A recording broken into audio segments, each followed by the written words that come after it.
records before. So we have the man that controls the energy. We have the man that drills the.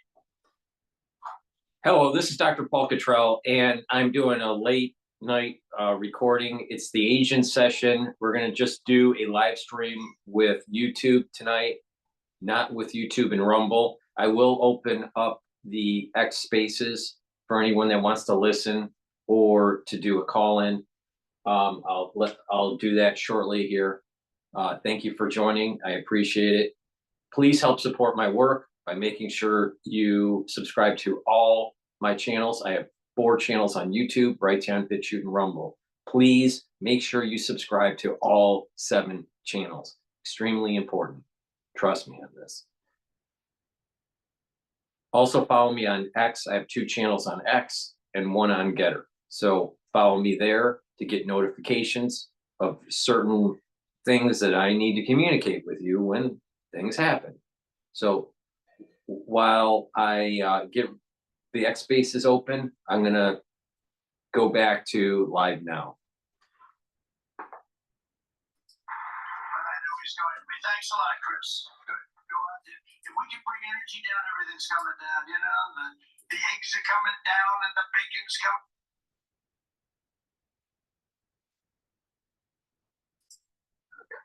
Those 2 guys are very important. Established a National Energy Dominance Council, chaired by the former colleague and your former colleague, Secretary Burgum. He's going to do a fantastic job of putting incredible people on it. I withdrew from the one-sided, very expensive Paris Climate Accord. It's a one-way street. You know, under that accord, we pay $1 trillion. Think of it. We pay $1 trillion. They pay nothing. China doesn't pay anything. India doesn't pay anything. Russia doesn't pay. We just pay everybody. It's like a health organization, and every deal is no good. But we're changing it. We terminated health. You know, in the World Health, we paid $500 million a year. And China paid $39 million a year. I said, that doesn't sound good. They have 1.4 billion people, and we have nobody knows what the hell our number is, because so many people pour into our country. We used to say like 325. I have no idea. We'll figure it out eventually, but let's put it this way. It should be substantially less than 1.4. But we have, let's say we have 325 million, they have 1.4. We're paying 500 million. And these aren't, in relative to government, these aren't huge numbers, but this is an example of what happens when you have bad government, when you have incompetent people. So I would explain this, and they called me and they said, we'll let you in for the same 39 million. I said, well, we should be much less than 39. We should be, but I didn't even want to do that because I'm not going to talk. I said, I'll think about it. And it was very public. And when Biden came in, he agreed to go back into the World Health for $500 million.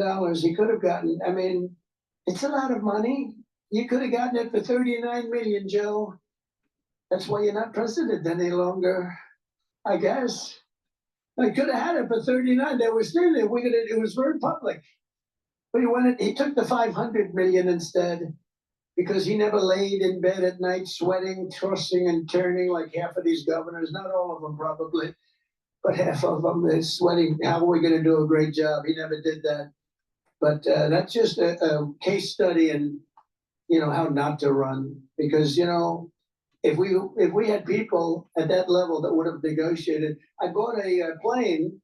It's really 2 planes, Air Force One. Now Boeing would build the damn thing. It would be nice too. We don't build like we used to. We don't build too fast. I gave the order out about 6 years ago. They're still waiting. Getting a little tired of it. I gave a fixed price deal. But it was 5.7 billion. I negotiated with Boeing. It took about 2 months, and I got the 5.7 down to 4 billion. Actually, 1 penny less than 4. I said it has to have a 3 on it. And he said, you want from 5.7 to 3? And I said, yeah, 3 on it, meaning it has to start with a 3. And after about 2 months of saying no, no, no, no, it has to have a 3, it has to have a 3, he called up, he said, sir, 3 billion, I want, and this is what happened. 3,999,999,999, and 99 cents, 1 penny less. I said, you have a deal. But we saved $1.7 billion just by negotiating. And in all fairness, mostly you can do that, and some of you do it. Some of you do, you have surplus states, you have incredible states, and you have to do that because every time somebody sends you a bill, they expect to be negotiated. And in the past administration, and sometimes I guess in this it happens because people don't care. Elon talks about caring. Caring is very important, and they have to care. If they care, they say, no, I'll pay you. They'll send you a bill for $10,000, and you say, no, I'll give you 5. And they'll say, no way, no way, no way. And you'll end up paying 6 or 7 or something.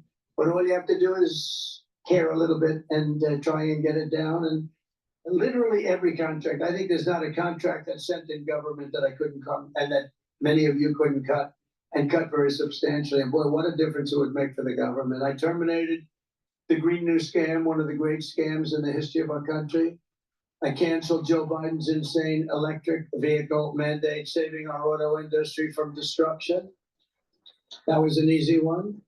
And all of this helps to combat inflation and bring down costs. We're bringing down costs way down. We're going to bring up jobs like you haven't seen because the company's pouring in. We're going to have announcements over the next 3-4 weeks that you're not going to believe from some of the biggest companies in the world. And the numbers are staggering. Hundreds of billions of dollars of investment, hundreds and hundreds, trillions of dollars when you add it up, to slash hundreds of billions of dollars in waste and fraud. We're talking about also on abuse. I've created, as you possibly have read just a little bit, the Department of Government Efficiency.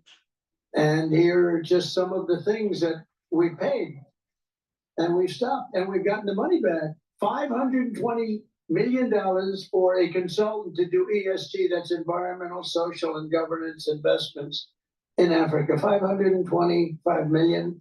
$25 million to promote biodiversity conservation and social responsibility behavior in Colombia.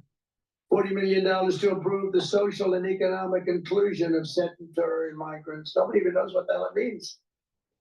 $42 million for social and behavioral change in Uganda. $10 million for Mozambique medical male circumcision. We're doing circumcisions in Mozambique to the tune of approximately 12 million. $14 million for improving public procurement in Serbia. $486 million to the Consortium for Elections and Political Process Strengthening, including $22 million for inclusive and participatory political process in Moldova, and $21 million for voter turnout in India. Why are we caring about India turnout? We got enough problems. We want our own turnout, don't we? Can you imagine all that money going to India?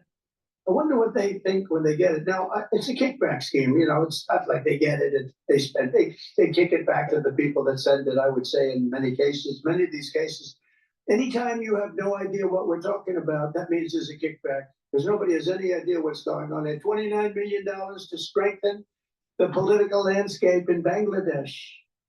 Nobody knows what they mean by political landscape. What does that mean? $20 million for fiscal federalism and $19 million for biodiversity in Nepal. $47 million for improving learning outcomes in Asia. What the hell do I care about? We got a lot. We got enough problems.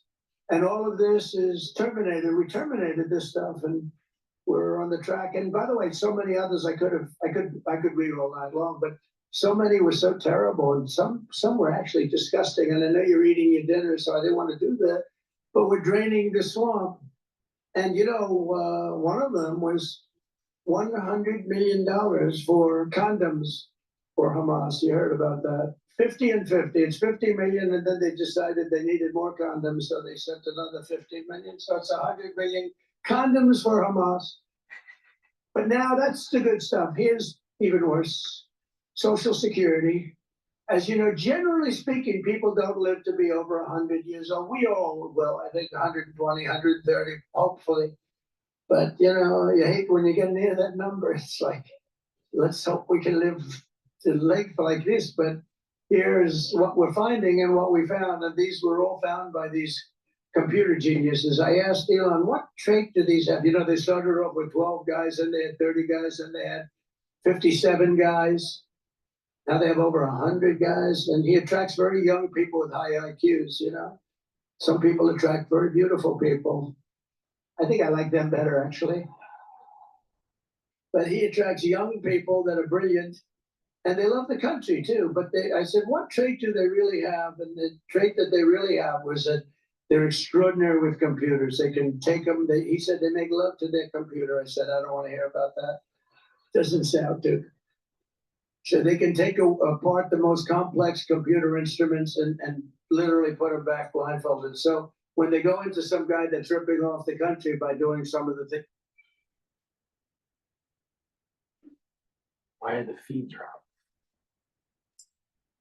That's a mistake. It was a big mistake. And we're finding hundreds of billions of dollars worth of fraud, waste and abuse, but I think fraud will be the number one as we see. But listen to this on the program. There are 4.7 million Social Security members who go and live from 100 to 109. Well, I'll tell you, I know some people that are close to 100. I know one or two that got over that mark.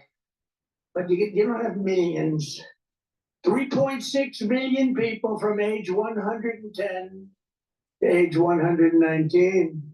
3.47 million people from age 120 to 129. In other words, 120 to 129 years old. Millions of people, millions. 3.9 million people from age 130 to 139, which is pretty amazing because the longest living person ever on record, and they're not sure it was correct, was a woman from a very far away place, lived to 127 years old. She was a healthy specimen, but she lived to 127. 3.5 million people from age 140 to 149. So we have 140-year-old people plus. Millions of them. 1.3 million people live to over 150 years of age, 150 to 159 to be exact.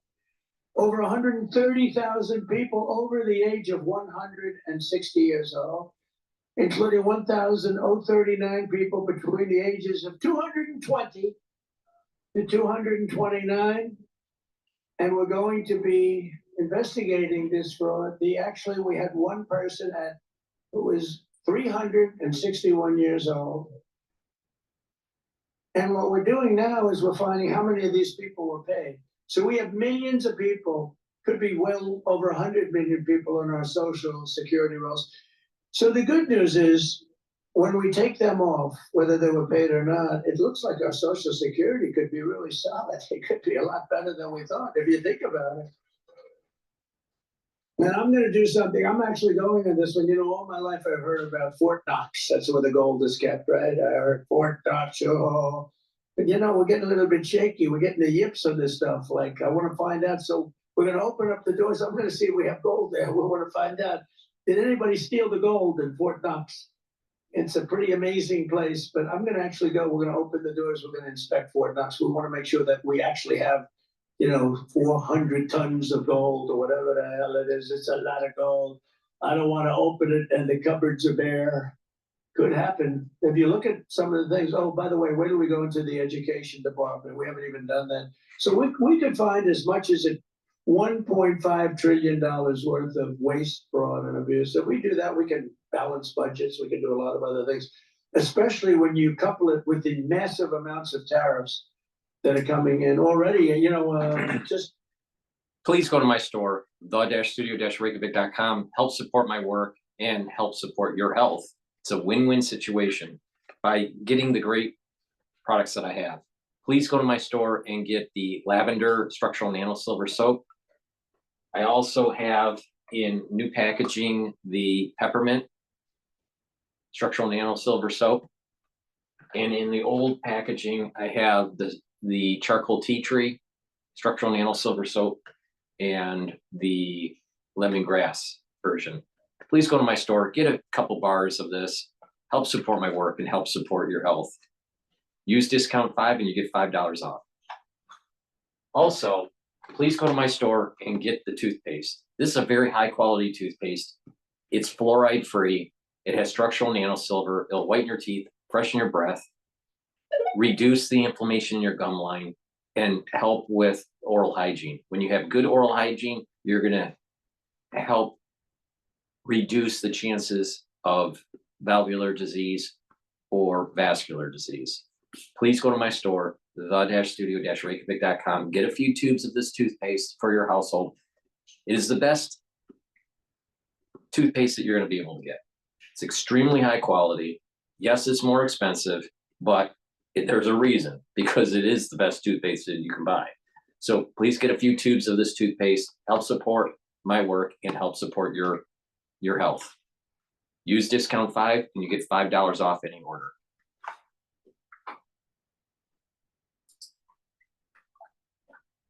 What we are charging, I won't mention the country because I don't want to anger people that like me, and I like them very much.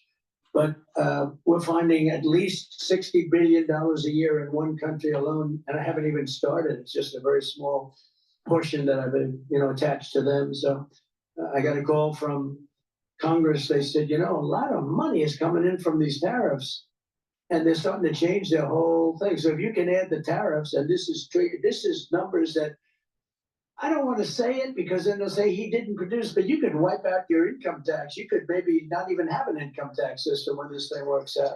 Because in the old days, that's what happened.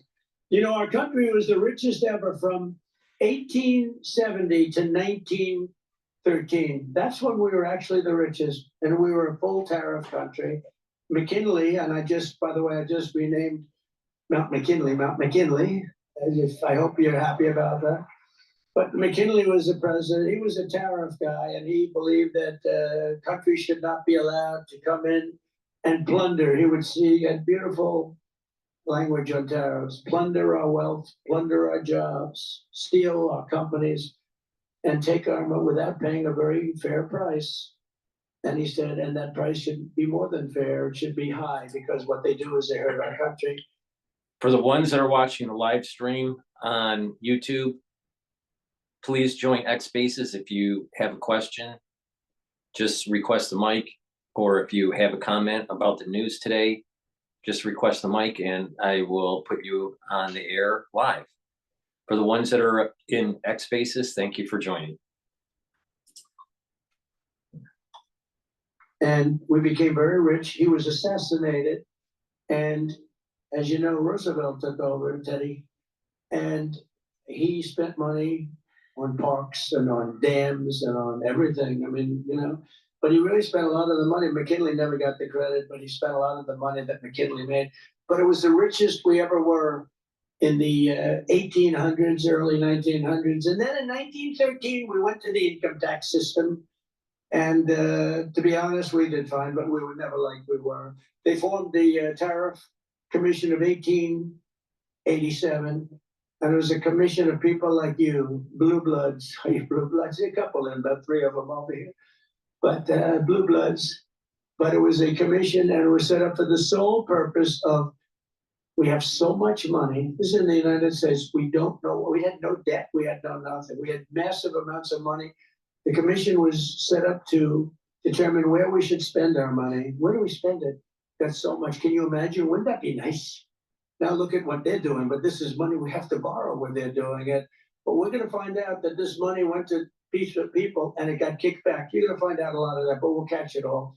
We've launched the largest deregulation campaign in our country's history. For every one new regulation, I've directed that 10 old regulations must be eliminated. And I will say, in my first term, we did more deregulation than any president in history by far, not even close. With Republicans in Congress, we're also racing to pass the largest tax cuts in American history. We brought it down from 41%, much higher if you add the state things, but 41% to 21%, which people said was impossible.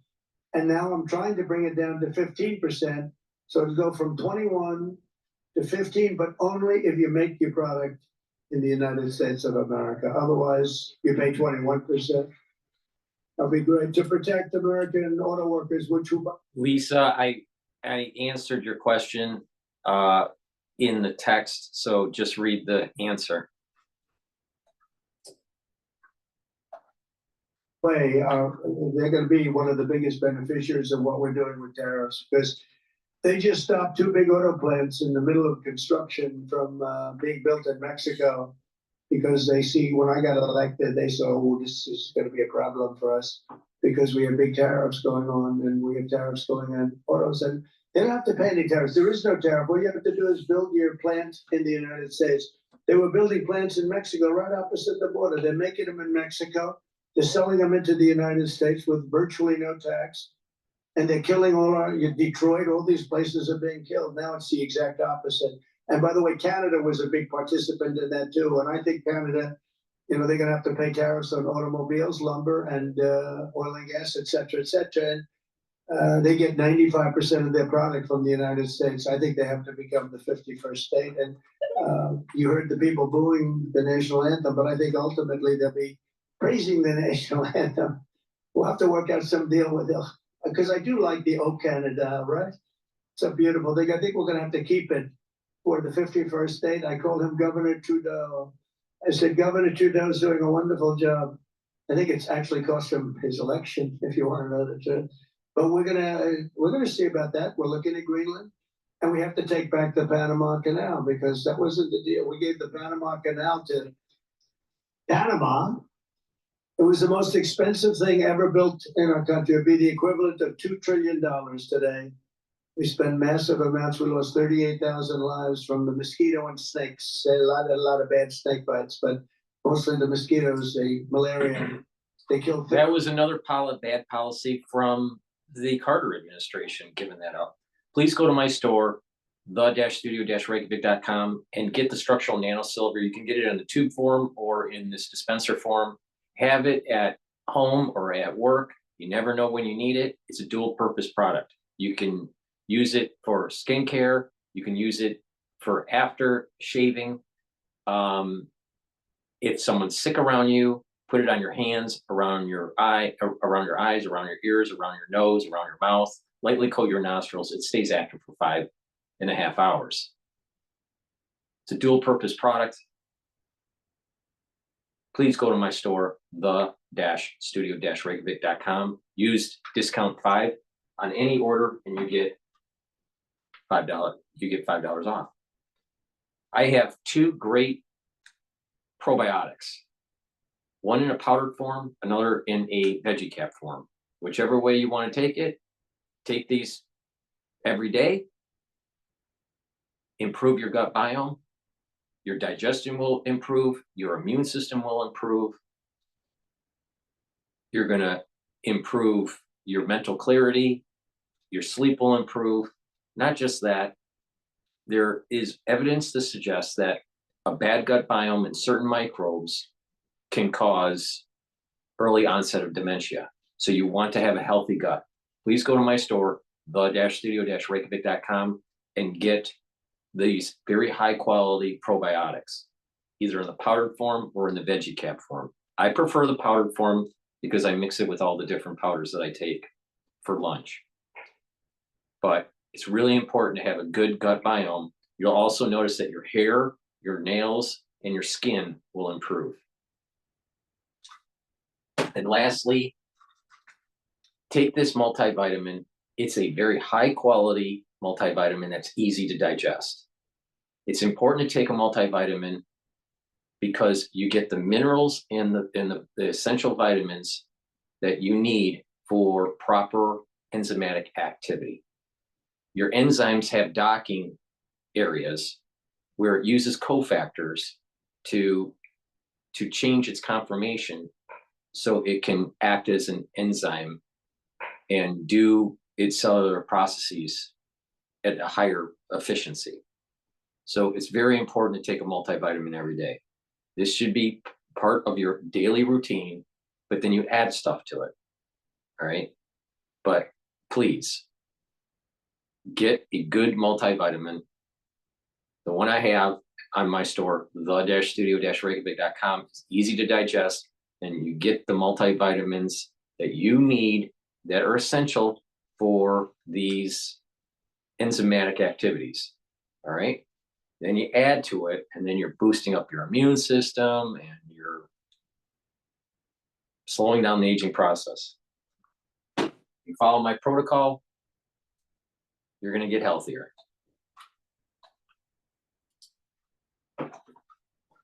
Thousand of our people, they paid laborers 5 times what they were getting in the United States to go, knowing that there was a good chance they were going to die. 20% of them died.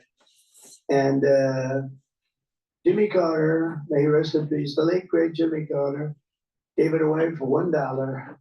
It's also the most profitable thing ever built. You know, it's what you hear about casinos and you hear about all this stuff, they're peanuts compared to this.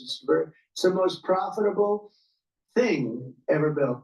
There's never been anything. I mean, you have ships lined up. And by the way, when they gave it away like a bunch of dummies for $1. The day after they took over, they raised the price per ship by 4 times. That wasn't high enough. There was no problem. They raised it again twice. And they're getting almost $1 million a ship. And the product is water.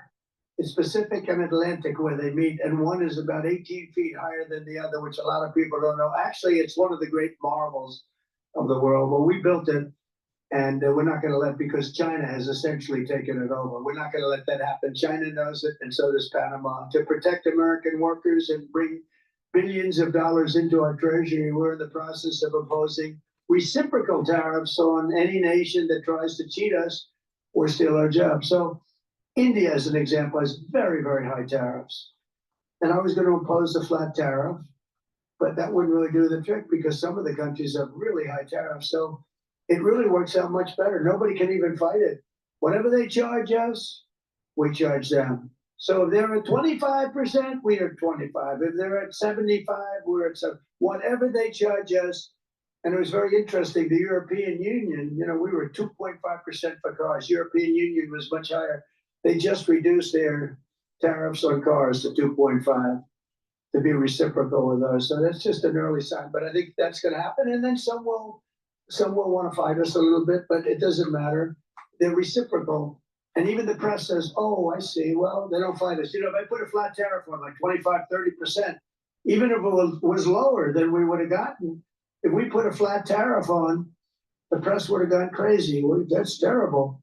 Even if somebody was paying like 5 times more, charging us 5 times more. When you say reciprocal, I said it the other day to the failing New York Times. I said, listen, whatever they charge us, we charge them. They go, well, that sounds fair. It really does, doesn't it? So it's a reciprocal tariff, whatever they charge us. I've ended Joe Biden's weaponization of our government and removed his handpicked radical left Marxist prosecutors from the Department of Justice. We have a great Attorney General Pam. I immediately halted all government censorship and brought back free speech in America. I signed an executive order to end all of the lawless diversity, equity, and inclusion policies across the entire federal government and private sector. Do you see how much it costs? One company said they're going out of that business and they're going to write off $229 million. How do you spend that much money to convince people that they should have transgender operations and various and sundry other things that we don't like to talk about?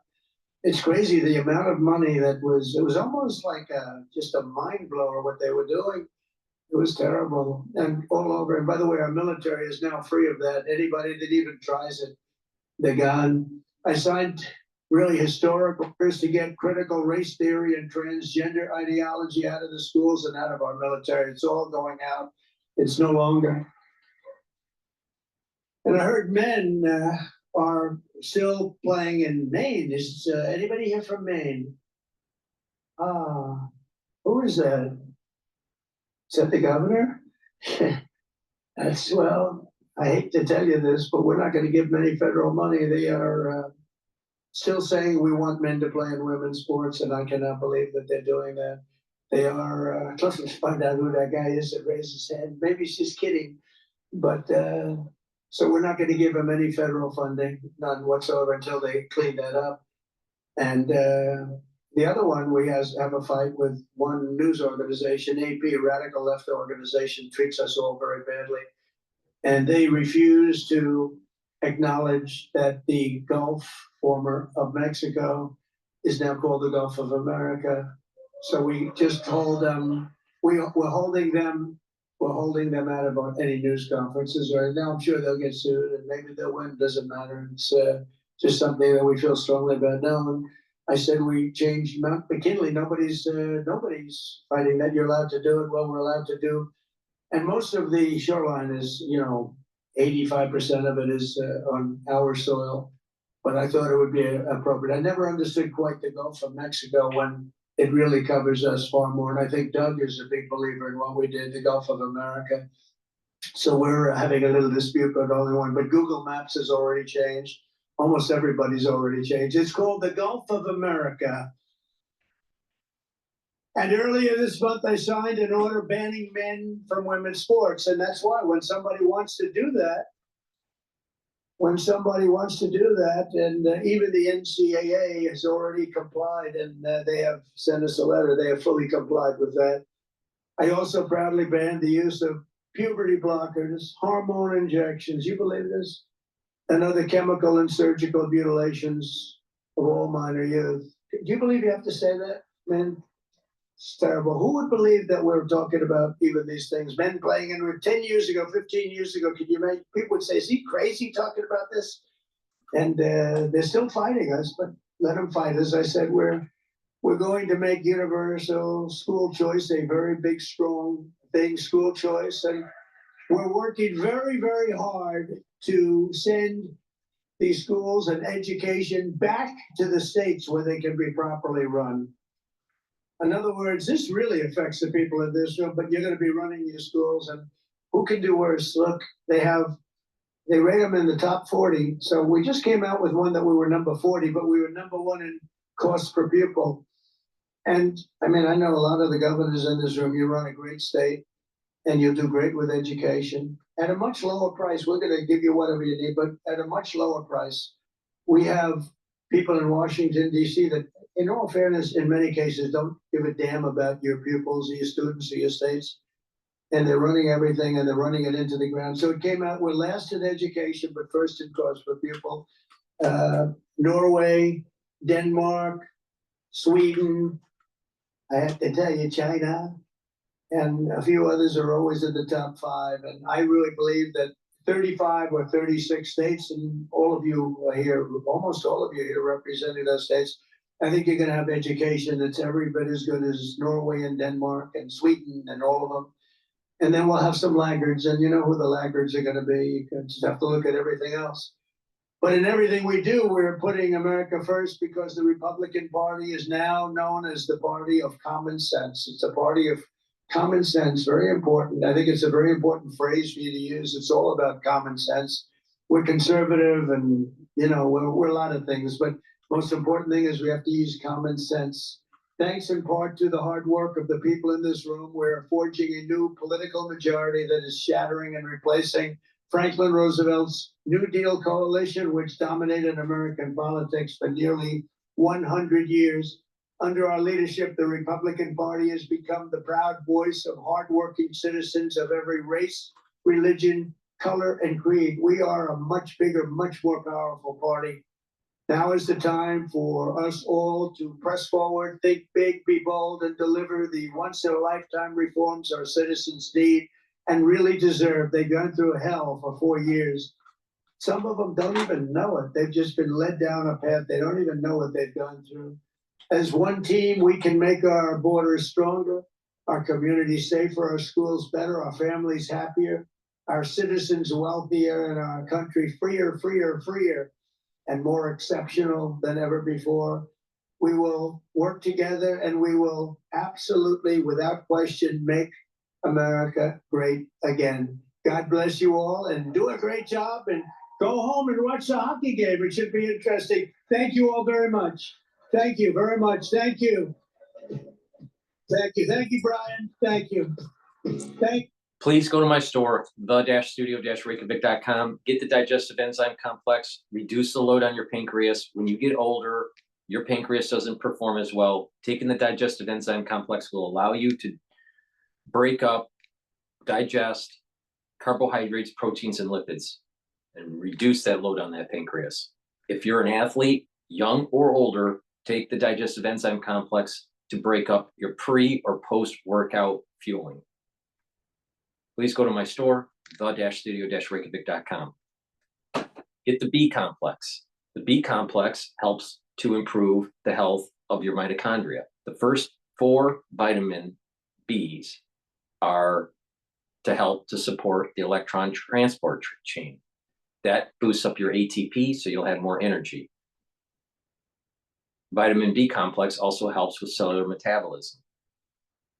And when you get older, you need to protect your neurons. B12 protects neurons. So please go to my store, the-studio-reykjavik.com, use discount 5 on any order, and you get $5 off. Taking vitamin B complex, if you're 40 plus years of age, is very important. Omega-3 is a great way to improve your cardiovascular health. Omega-3 brings down LDL levels, increases HDL levels, so your total cholesterol is better. Plus, omega-3 prevents red blood cells from sticking too much. That means it's preventing over clotting. Also, omega-3 brings down systemic inflammation. So to improve your cardiovascular health, please take omega-3.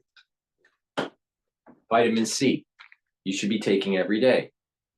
This vitamin C also has magnesium in it. Boost up your immune system. They'll also improve your skin. If you're not feeling well, take a double dose of it. Make sure you drink it with filtered water because it's water soluble. Calcium and zinc is another supplement that you should take. You should take that with the vitamin C and magnesium to really boost up that immune system. Extremely important. If you're not feeling well, take a 1 dose in the morning, take another dose in the evening, and then once you start feeling better, because of the cold season, then go back to your maintenance dose of just 1 dose a day. Drink it with filtered water because it's water soluble. But it's very important to boost up your immune system.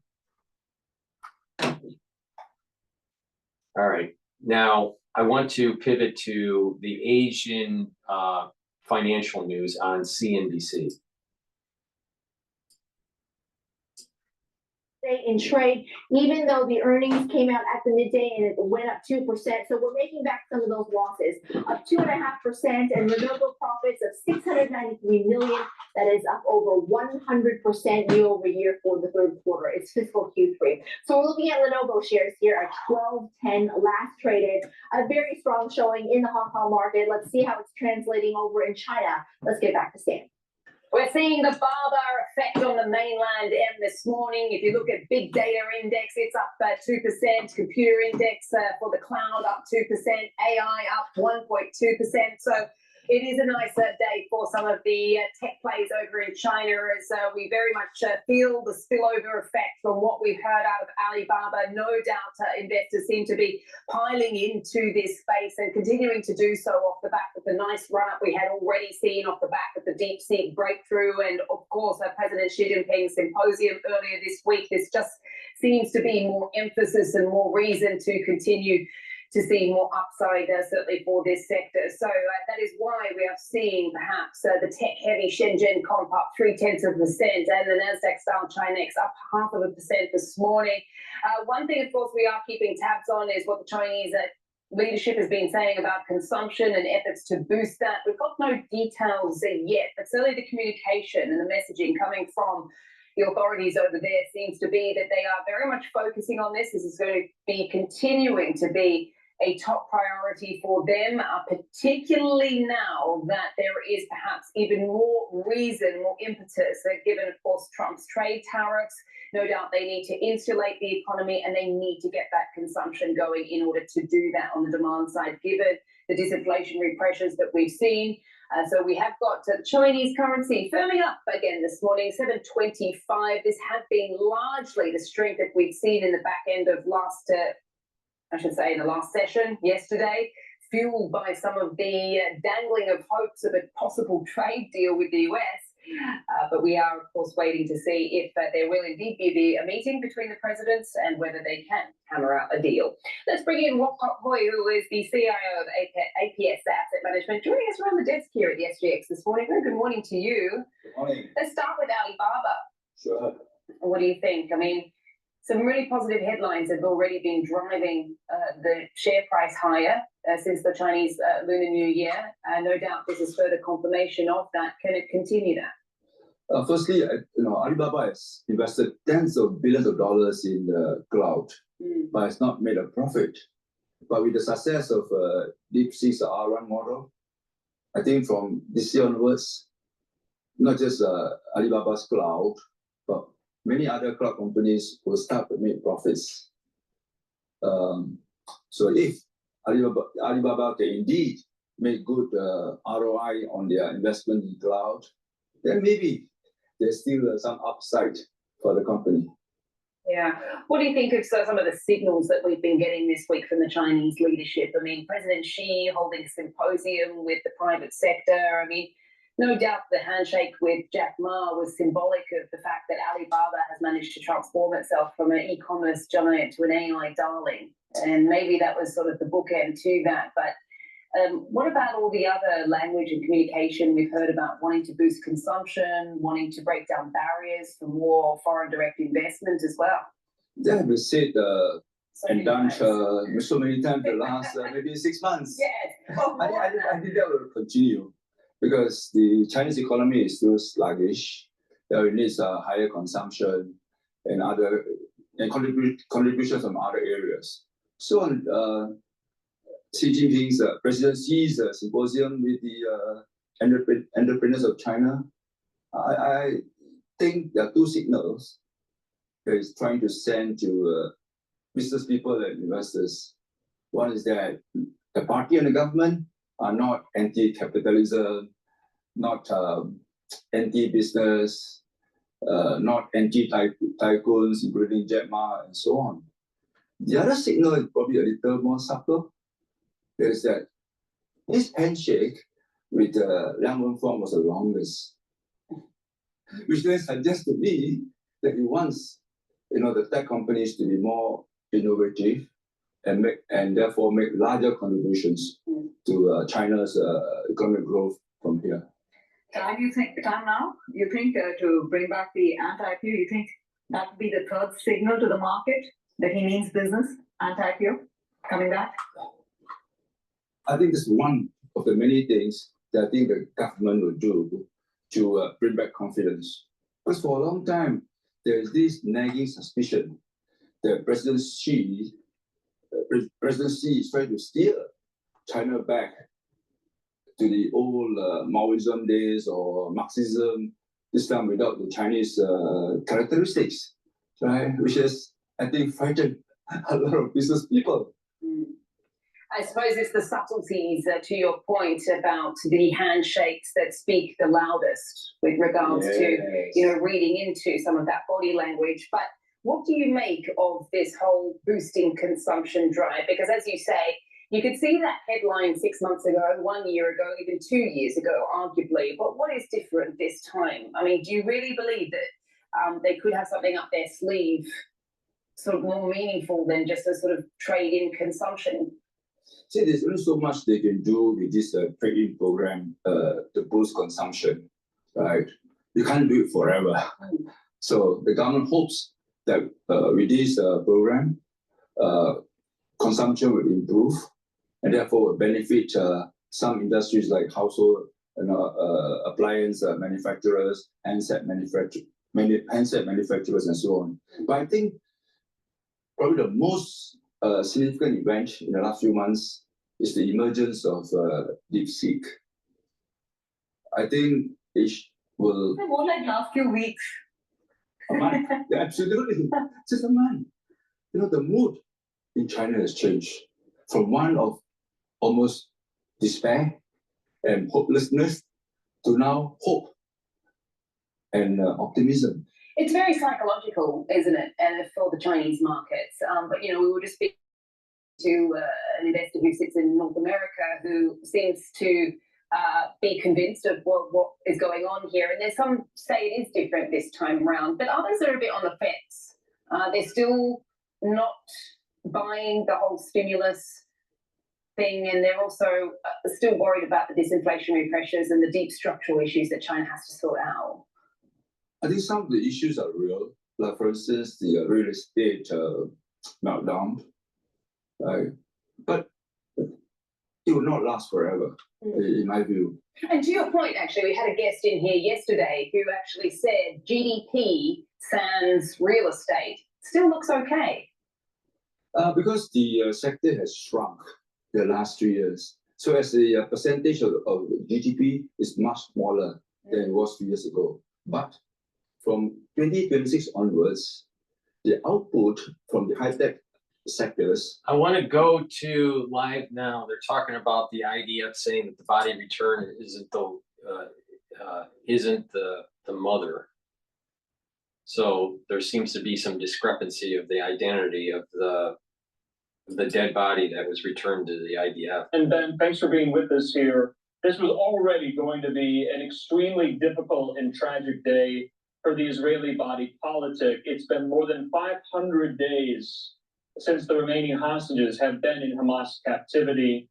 And I was speaking with experts like yourself earlier in this week. The Bibas family was still holding out hope, even early on in the week, that these two young children and the mother, that they were still alive. We now know that is not the case, but a wrinkle in this whole saga is that Shiri Bibas is not in now Israeli hands. Where is she? Is this a violation of the ceasefire deal?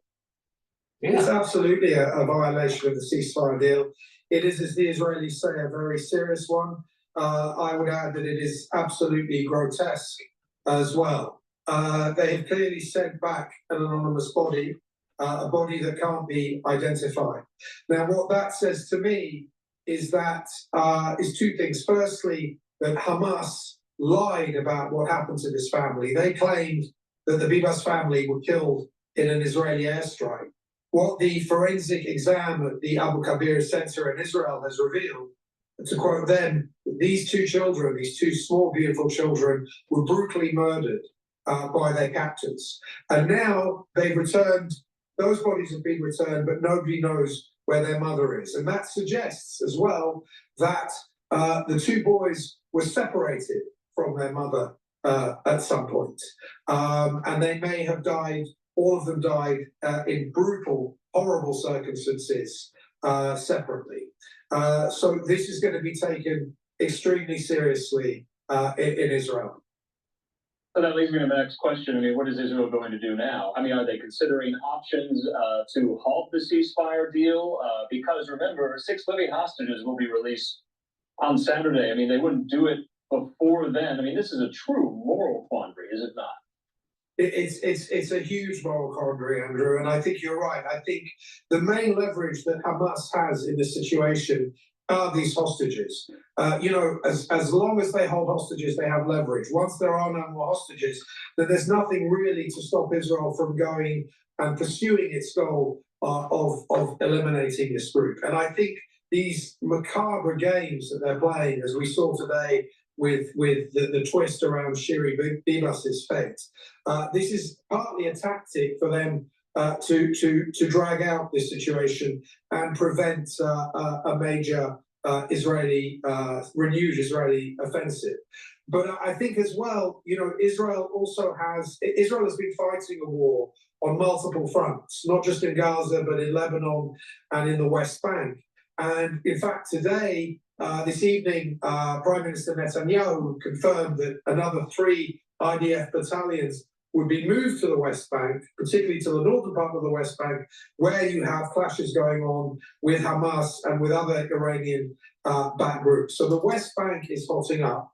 And just this evening, you know, it's almost been forgotten about with the news about Shiri Bibas. Yeah. But 3 buses exploded in the town of Brighteon tonight. It's just south of Tel Aviv.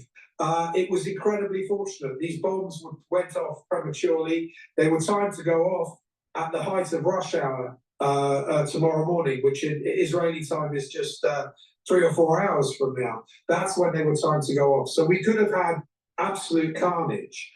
So we could have had a situation where there's carnage, where Shiri Bibas's body is still withheld. But the way that Hamas is dangling this release on Saturday does restrict Israel's ability to move.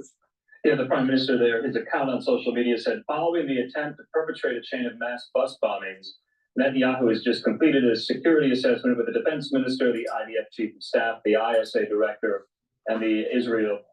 I don't know the answer to this. I'm just asking the audience. Do you think that Hamas purposely gave the wrong body, or do you think that they're so disorganized that it was on accident?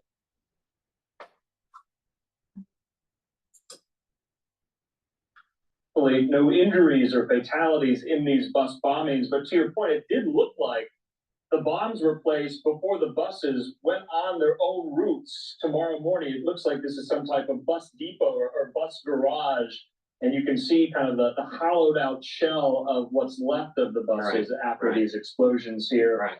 Do we know at all who may have committed these bombings today? I mean, was it Hamas? I haven't seen anyone claim responsibility or some type of insurgency there in Tel Aviv. Do we know? I'm not aware of any of these groups formally claiming responsibility yet.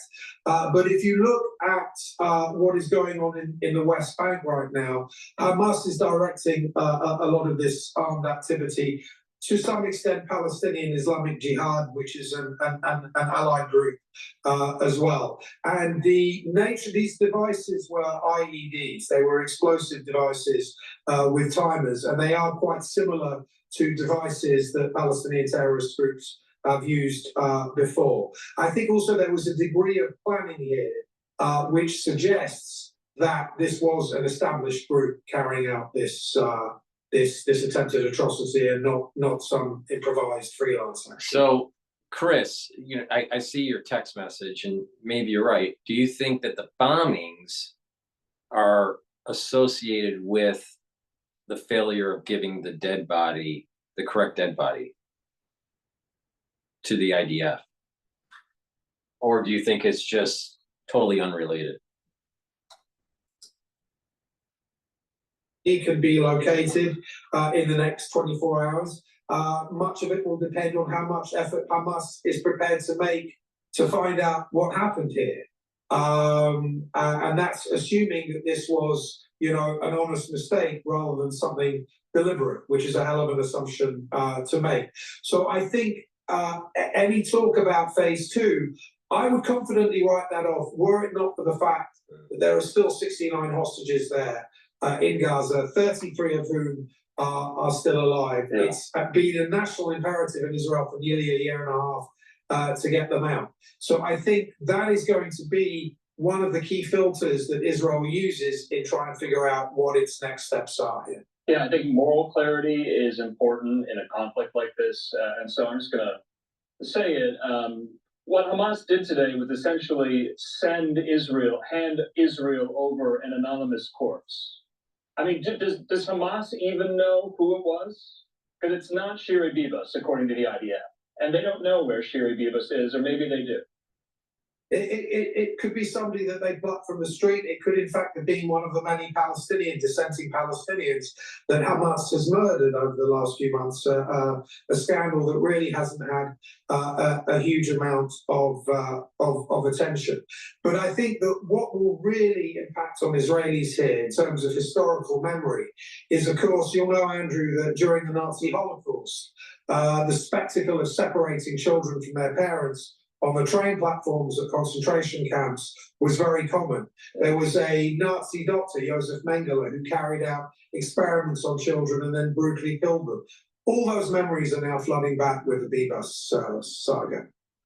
All right, Ben Cohen there with the FDD. Ben, we appreciate your insight and your expertise to this part of the world, and we'll talk soon. Thanks, Andrew. Take care. All right, in the meantime here, we do want to keep it moving with more of these top headlines, but that was a really kind of punch in the gut update to bring all of you who have followed the war between Israel and Hamas so closely. Alongside us here at Live Now from Fox for now, I believe, 503 days, and we'll continue to do it. We'll see you in 2 minutes. Okay, while they're doing a quick break, I want to go to, I'm probably going to go to CNA, but let me just promote 2 products here. Please go to my store, the-studio-reykjavik.com, and get the Good Night Formula. This is a great way to get regular, deep sleep. When you go to sleep, there's cycles of sleep. You got to get REM sleep and deep sleep. If you get 3 cycles of REM sleep and deep sleep at night, you're well rested in the morning, you're detoxifying your body, and you're consolidating memory. Chronic sleep deprivation can lead to early onset of dementia. So please go to my store, take the Good Night formula every night. This has melatonin, tryptophan, GABA, passion flower, lots of other ingredients here for you to be healthy. One of the protocols, one of the holistic protocols here for slowing down the aging process and to boost up your immune system is proper sleep. So it's very important that you take the Good Night formula and get those 3 cycles of REM sleep and deep sleep. And you're going to be healing your body, detoxifying your body, your immune system will get better, and you will consolidate memory, you'll have more mental acuity, your overall health will improve. Chronic sleep deprivation will wear out your body. And not only that, you're building up toxins, and you'll have elevated cortisol levels. When you have elevated cortisol levels, that's immunosuppressive. So you want to just kind of be fully rested. Please go to my store, the-studio-reykjavik.com, get the Good Night formula. And Myotrol. Myotrol is a supplement you should take to build muscle and maintain muscle. It also helps with the health of the mitochondria, so you have ATP to maintain that muscle. Myotrol is designed to help with the gene expression that you need to maintain and build new muscle. Now, if you want to increase your muscle mass and maintain it, you need the building blocks. So Myotrol will help with the gene expression to build muscle. Weightlifting will be the growth signal, and the material to make the muscle is the gladiator barley, because it's a high density, very high density protein. But it also has lots of other benefits. It helps to detoxify the body, bring down inflammation, and soak up free radicals through superoxide dismutase. So this right here is a great combo to build muscle. So please go to my store, the-studio-reykjavik.com, get the gladiator barley and the Myotrol. Make sure that you use discount 5 so you get $5 off. I want these great products in your hands so you get healthy. All right, let's see what CNA has to say, but we might transition to another station here. Slow down and be very, very dependent on what we really see from the Chinese administration on this front. Yeah, and so how are you viewing Chinese AI and tech things? And as just something referencing something that you mentioned, whether we could see more migration of capital from U.S. tech positions into those Chinese gigs. You know, as someone I met this week described it, Chinese tech names are still a date, it's not a marriage. So like, it's a very tactical opportunity, and it's interesting to play it because right now, I mean, that's really what is outperforming, and there is potential runway there because despite the outperformance, the valuations have not become stretched yet. But again, when I come to having a more thematic or a structural play in my portfolios, I think I would be a little bit cautious until I see that March 2 sessions in China. And if there is some amount of focus on private innovation, I think that's where the story. There's a place surrounded by snow-capped peaks with miles of skiing and riding, ones that feel like they were made just for you. Canyons Village, Park City. Plan your winter adventure today.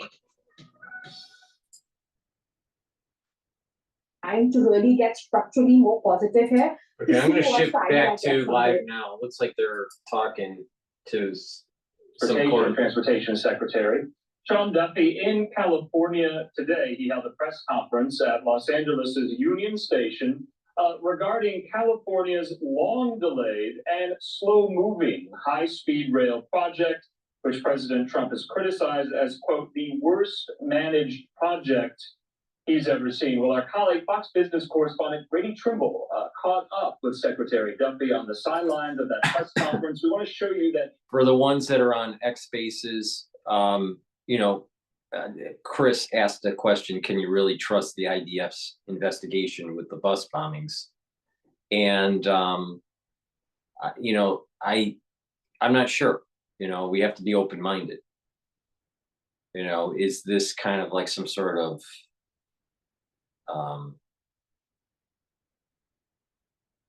you know, intelligence, counterintelligence kind of thing going on with the idea? I don't know. What the impression I get when I listen to that news about the bus bombings that happened today is that it's a warning, and it reminds me of what happened in the 80s and the 90s with there were bus bombings that were taking place, if you remember.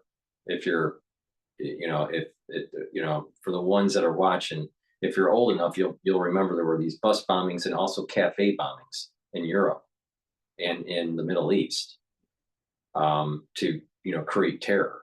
I believe the perpetrators were tied to the PLO. I'm not sure about that, but I think most of them were tied to the PLO. But that was my first reaction, was it kind of reminded me of the 80s and the 90s. All right, let's go to the secretary here. Will spend the taxpayer money the most efficiently, and it appears that this project doesn't actually do that. Switching gears to the aviation side, what's your response to Democrats who are giving you a hard time for letting Elon Musk into the FAA and for laying off those probationary employees? Yeah, so what I've done is, for the FAA, I want to make sure that we have some of the brightest minds in the country come and look at the systems that the FAA uses to make sure we upgrade to the right technology and upgrade at the right speed. So SpaceX, of course we're going to have SpaceX engineers come and look at the FAA. They're, you know, again, launching rockets into space. They're catching rockets. A Tesla's been launched into space.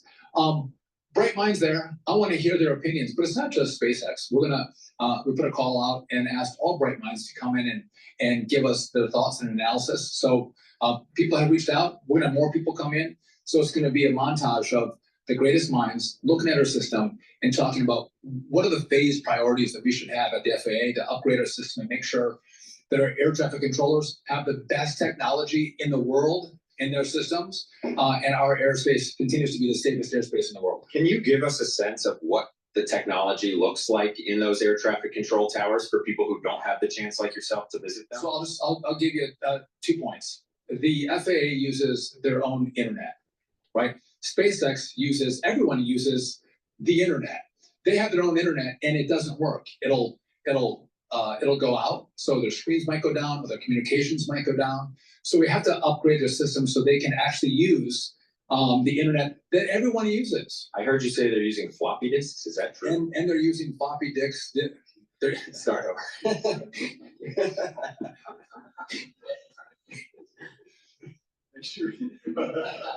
Now, if you could say that word again without laughing, good luck.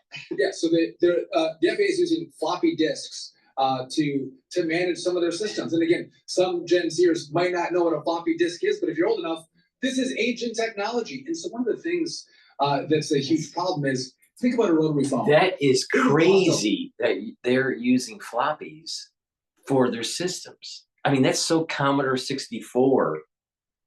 I mean, and like IBM clone, 286 kind of stuff. That's great. That is nuts. Now we know why the planes are falling out of the sky. Please go to my store, the-studio-reykjavik.com, and get the Max 14 or the Max 35. This is the first pillar of my health protocol of a 4-pillar process. Take a teaspoon a day, swish it in your mouth, gargle, 20 seconds, 30 seconds, and then swallow. It's going to improve your oral hygiene, also improve the health of your oral pharynx and your epithelial lining and your mucosal barrier. So it's improving your immune system, your innate immune system. Very important to do every day. If you're not feeling well because of the cold season, guess what? Take a double dose. Basically what you want to do is you want to take a tablespoon then do the same thing, swish it in your mouth, gargle 20 seconds, 30 seconds, then swallow. Do about 1 tablespoon or 2 tablespoons a day until you feel better, and then go back to your maintenance of a teaspoon a day. So please go to my store, the-studio-reykjavik.com, and get the Max 14 and the Max 35. Get healthy, improve your immune system. Resveratrol. I've been taking resveratrol for decades, literally decades. Some people that are watching are not 30 years old. So I probably have been taking resveratrol longer than some people that are watching my shows. But all kidding aside, resveratrol is really important for mitochondrial health. It's going to help. If you improve your mitochondrial health, you're going to have more energy. This is an antioxidant, so it's going to soak up free radicals and reduce stress on the cell and your tissues. And it helps to get rid of cells that stop dividing. All right. Once cells stop dividing, they start to collect toxins, lipofuscin, and just don't perform as well. When your tissues when you get older, what happens is a lot of your tissues start building up a lot of cells that just stop dividing, and they won't go into apoptosis. This is going to help you to get rid of those cells that stop dividing. And in tissues that can regenerate, that have adult stem cells, there will be a signal to repopulate that tissue with newer cells from the adult stem cells. So your tissues and your cells will perform better because they're technically younger, because they have longer telomere lengths. So please go to my store, the-studio-reykjavik.com, and get the resveratrol. Resveratrol works much better. The efficacy is much higher when you stack it with a supplement like C60, NAD+, or ubiquinol.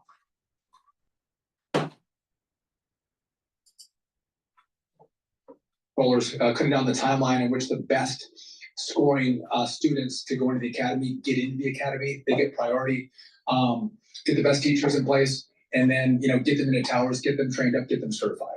How serious are you about potentially making that helicopter restriction by DCA permanent? Is that something you're gonna do? So I'm incredibly serious about what we do with the airspace around DCA. There were warning signs years before, too many close calls that were taking place in that airspace. And the fact that it seemed like the rules were not well complied with. Again, flying a mission with night goggles at 9 o'clock at night when you have aircraft in and out of DCA, that is too risky, that is too dangerous. Again, there should be exemptions for the presidential flights, for life-saving flights that come through that airspace.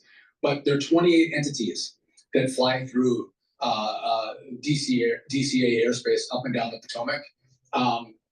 We have to look out for the safety of the American people. And some of those missions can be flown at different times if flown at all. So all right, I want to transition to France 24 with Netanyahu speaking about the hostage bodies being returned to Israel. Of course, hanging over all of this is, where is Shiri Viva? It's very emotional, and many more questions remain. While we've got you, we're going to speak of another story now, is that earlier on in the day, south of Tel Aviv, 3 buses exploded. Fortunately, no casualties reported. What can you tell us about the latest on that? This appears to be a well-organized, massive terror attack that was botched. The only reason these 5 buses were apparently rigged so that they would blow up with bombs tomorrow morning, the start of the Israeli weekend, when people going to the beach or marketing or to meet friends for brunch would have been filling those buses. So the plan was for really a massive chain reaction attack. And the only reason it was caught is because a timer on 2 of the bombs failed, and the bombs detonated when they were empty in an empty garage. So right now we hear already the Israeli government is planning a massive operation in the West Bank, and this could of course still derail phase 2 talks for the Gaza ceasefire as well. Moving on now to other world news, the White House National Security Advisor Mike Waltz says Ukraine needs to show a deeper appreciation for what the American people and Donald Trump have done for their war effort with Russia, and referred to some of the rhetoric coming from Kyiv as unacceptable. In a further sign of heightened All right, I tension, wanna go the joint back. press conference in Ukraine. I want to go back to the transportation secretary. I just wanted to get a little bit of what was going on with Israel. On congestion pricing, are you ready to fight Governor Hochul in court? Because it sounds like I she's also- ready to fight you. So listen, I knew Governor Hochul, she's committed to this elitist idea that you have to be rich to drive into New York City, and that poor people, middle-class people should be able to drive into the city. I know that's where she's at, but I'm committed to making sure we're fighting for middle-class Americans who paid for those roads. Those roads in New York City, they were paid for by the taxpayers of New York City, and from America. And so now to pay a toll every avenue that you get into the city, any tunnel you go through, every bridge you go into that cordoned area, you have to pay a toll. Well, you already paid for it. Now It's not just the construction of the roads using state funds or maybe even federal funds. All right. But the thing is it's interstate commerce, because people are coming from New Jersey or Connecticut, or even, people that are upstate New York. All right. So this is preventing interstate commerce by having a toll where you can't get in to your place of employment without being taxed on the way in and on the way out. I think it's totally illegal. If this was about congestion, that study would have been done. Maybe instead of $9 each way, would have been $5 or $4 or $6. And how much congestion comes down with that? She never did that analysis, because this is only a way through a toll to tax New Yorkers in New Jersey and Connecticut, whoever comes in the city, to tax them, so she could fund her public transit authority. So exactly, I think and that's she's going to try to institutionalize it. Once people accept it, then the rate just keeps on going up and up and up and up and up and up. You got to kill it in the crib. Rosemary's Baby, man. Ride a dangerous train that she created. It didn't have to be that way. And again, unacceptable. Donald Trump said, fix this. And so we're girded for battle. We'll go to court. We're going to fight for the American people to not have to pay a toll on the roads that they already paid for. Okay, so Secretary of Transportation Eric Damn right. Speaking with our colleague at Fox Business, Grady Trimble, about a whole host of topics. They ended there on congestion pricing. Remember, New York Governor Kathy Hochul in a press conference yesterday, we showed it to you live, coming out very strong, saying that they will fight this in court, tooth and nail, about the Trump administration and his Department of Transportation putting the kibosh on congestion pricing for now. In the meantime, here, we're in a new hour. I'm Andrew Pratt. Thanks so much for being with us on this very busy Thursday night. We do have just a few more reports that we want to bring to you, and they are business related, economics related, Doge related as well. Our colleague, Fox's Connor Hansen, has a look at this new idea put forth by Elon Musk and the president about maybe some of the Doge savings going to the American taxpayer. Here's a look at that idea. The new Department of Government Efficiency, or DOGE, claims to have already made $55 billion worth of cuts. The Trump administration plans to use recovered funds to pay down the national debt or return it to the federal budget. But some have suggested a bonus for taxpayers, an idea the president says he's open to. Could be a lot. I mean, if it's 20%, we give back a lot of money to the taxpayer.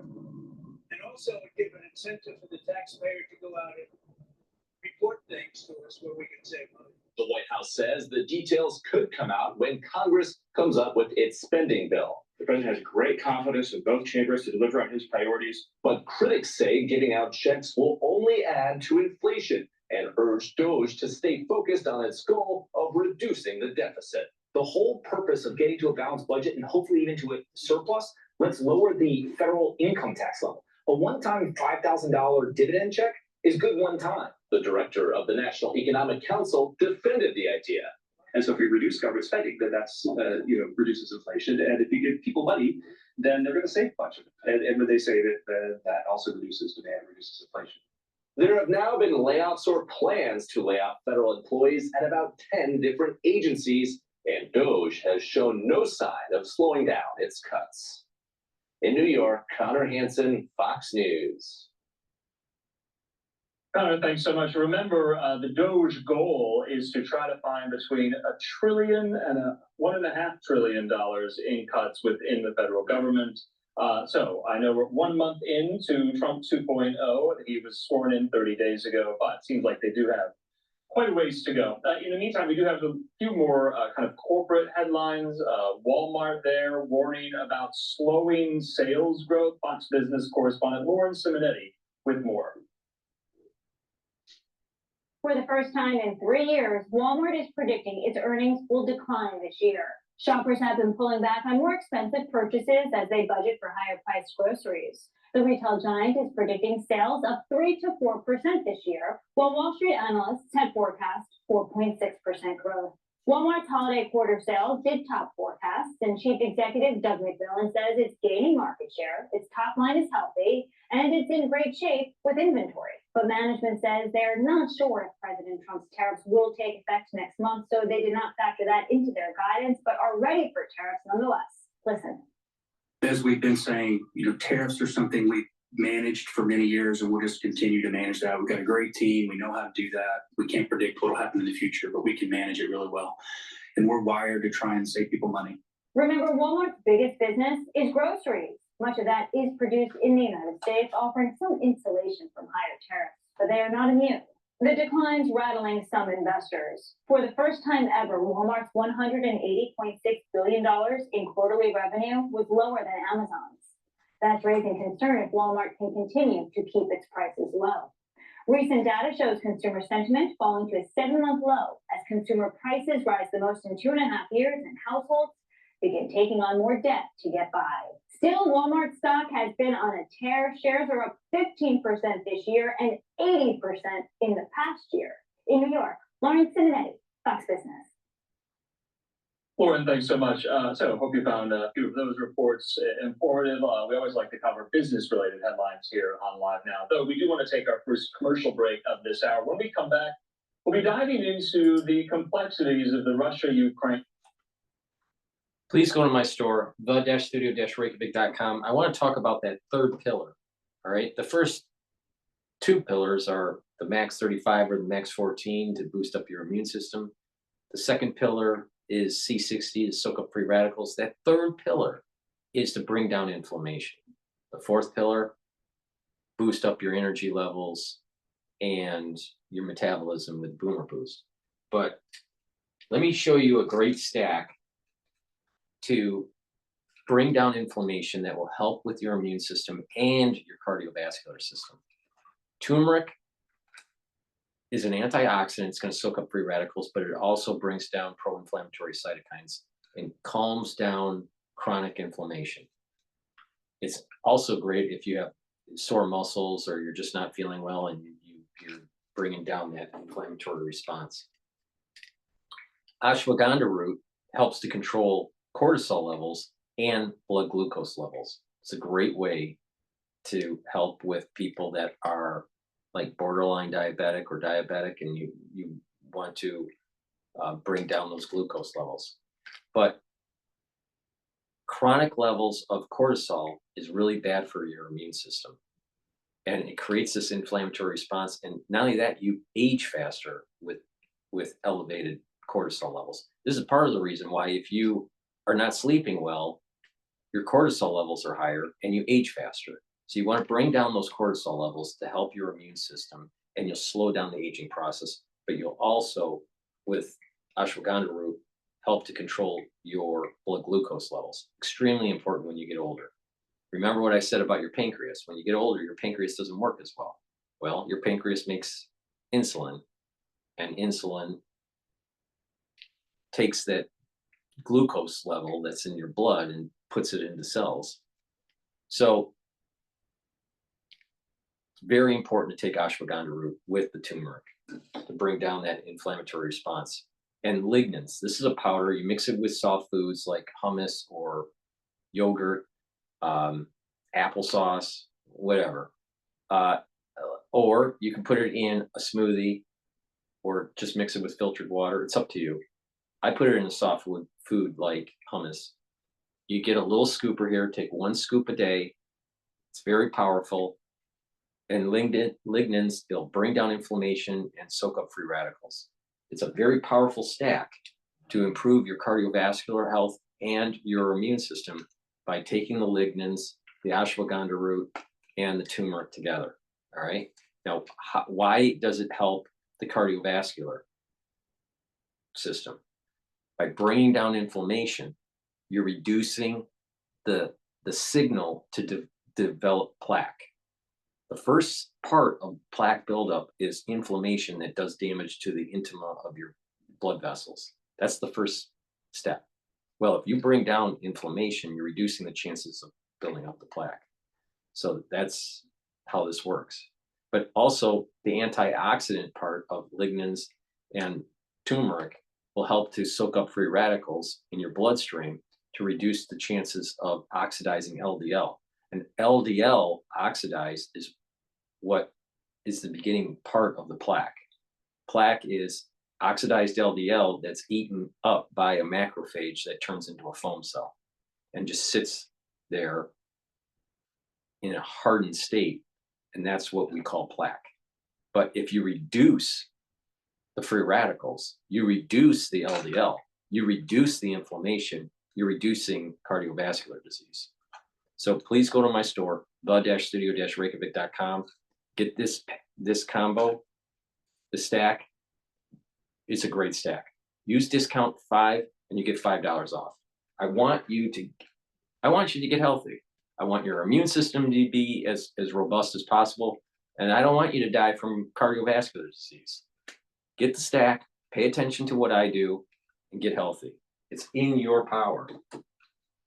All right. Let's go back to live now here.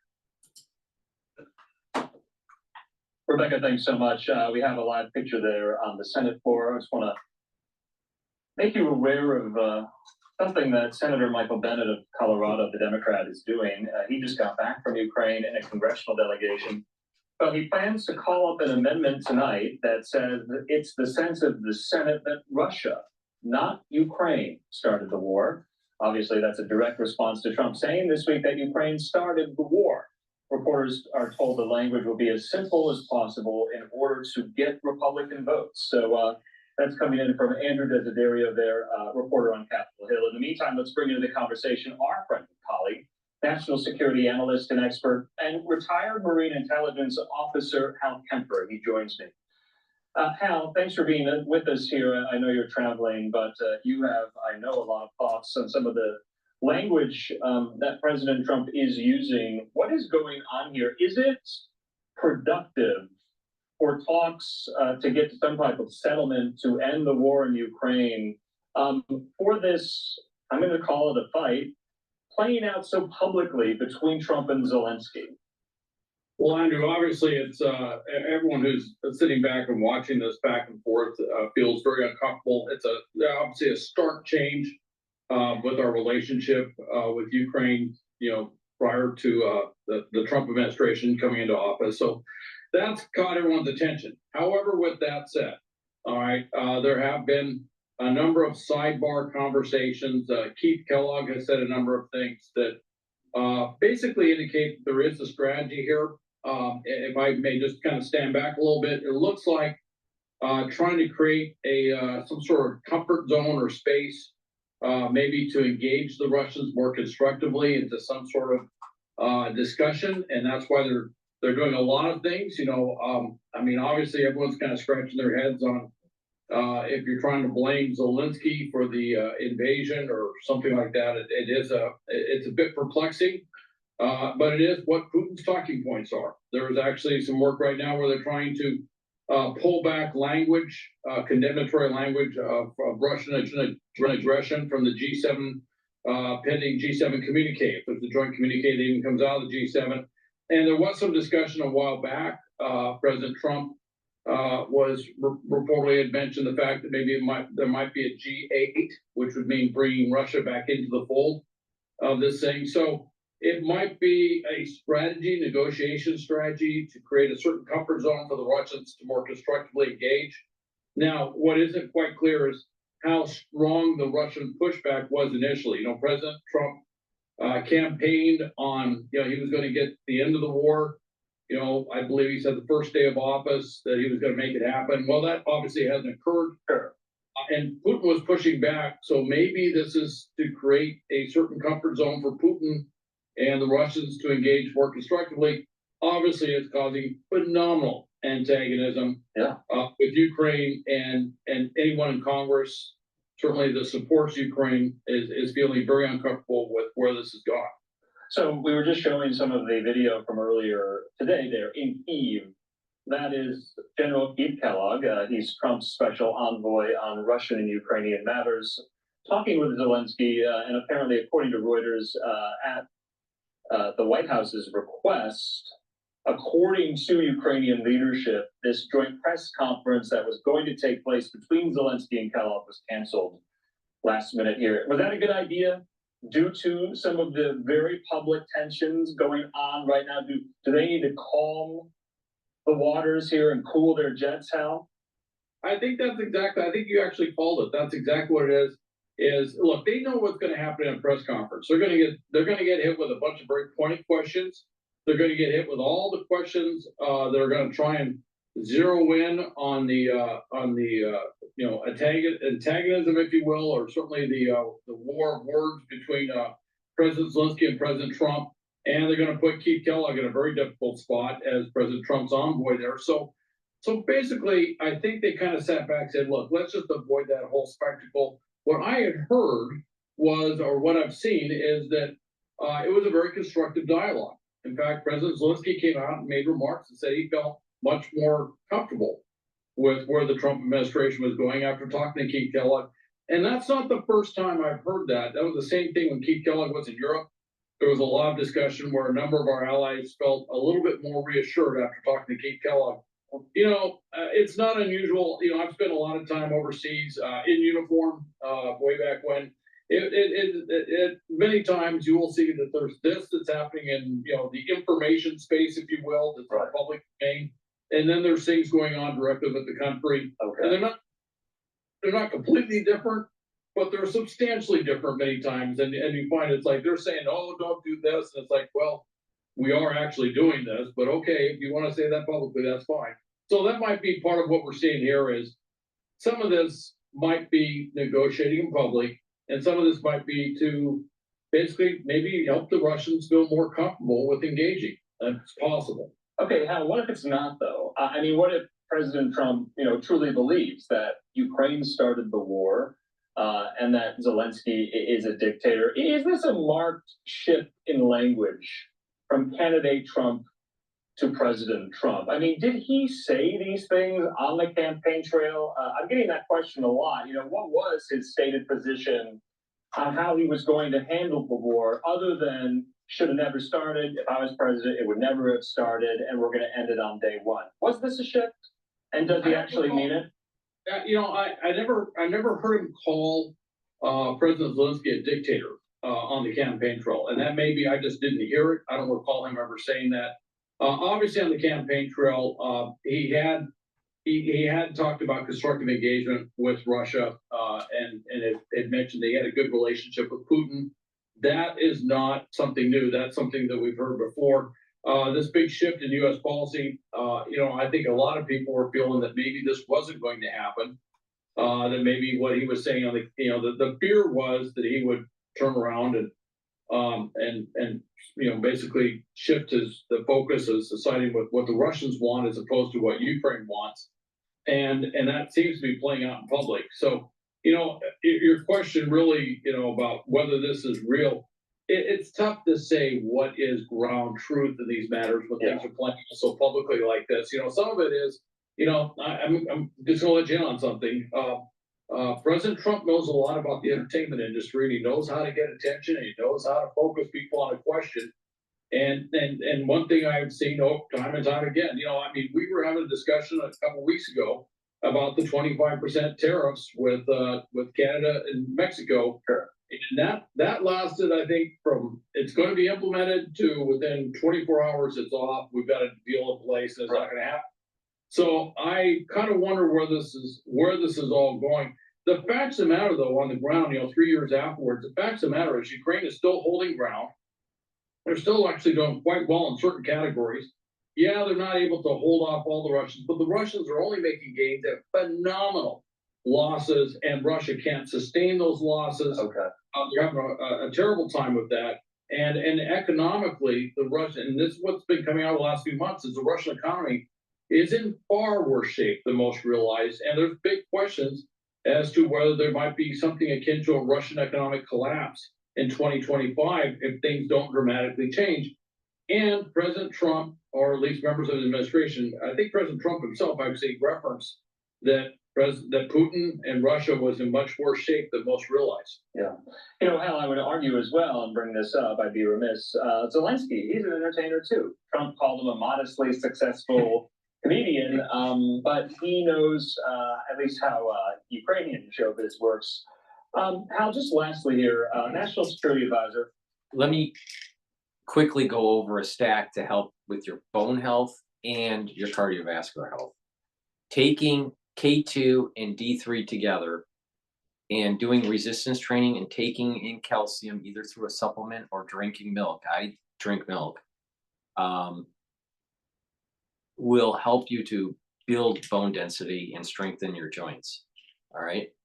Now, it's really important though that you're doing the resistance training and taking the D3 and the K2 to absorb the calcium, but also it helps to allow for the depositing of this calcium in your bone matrix. So over time, you start building more bone density. This is really important, not just for males, but especially females, because once a female goes postmenopausal, you lose a lot of minerals from your bones.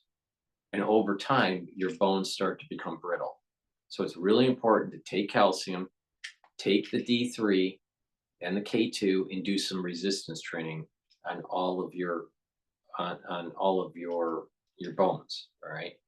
So that means lots of different exercises. You also need to do stretching, balancing exercises, and do a little bit of cardio. But for bone density, doing weight training is really important. Males and females, but especially females. Another thing that's really important that people don't realize is that you need to improve your back muscles, because over time, when you get older, you start to slouch, and that affects blood flow, but also lymph flow. And the lymph goes into your lymph nodes, and you need good flow so your immune system works better and you're getting rid of toxins. But if you're hunched over, you're impeding on that proper flow.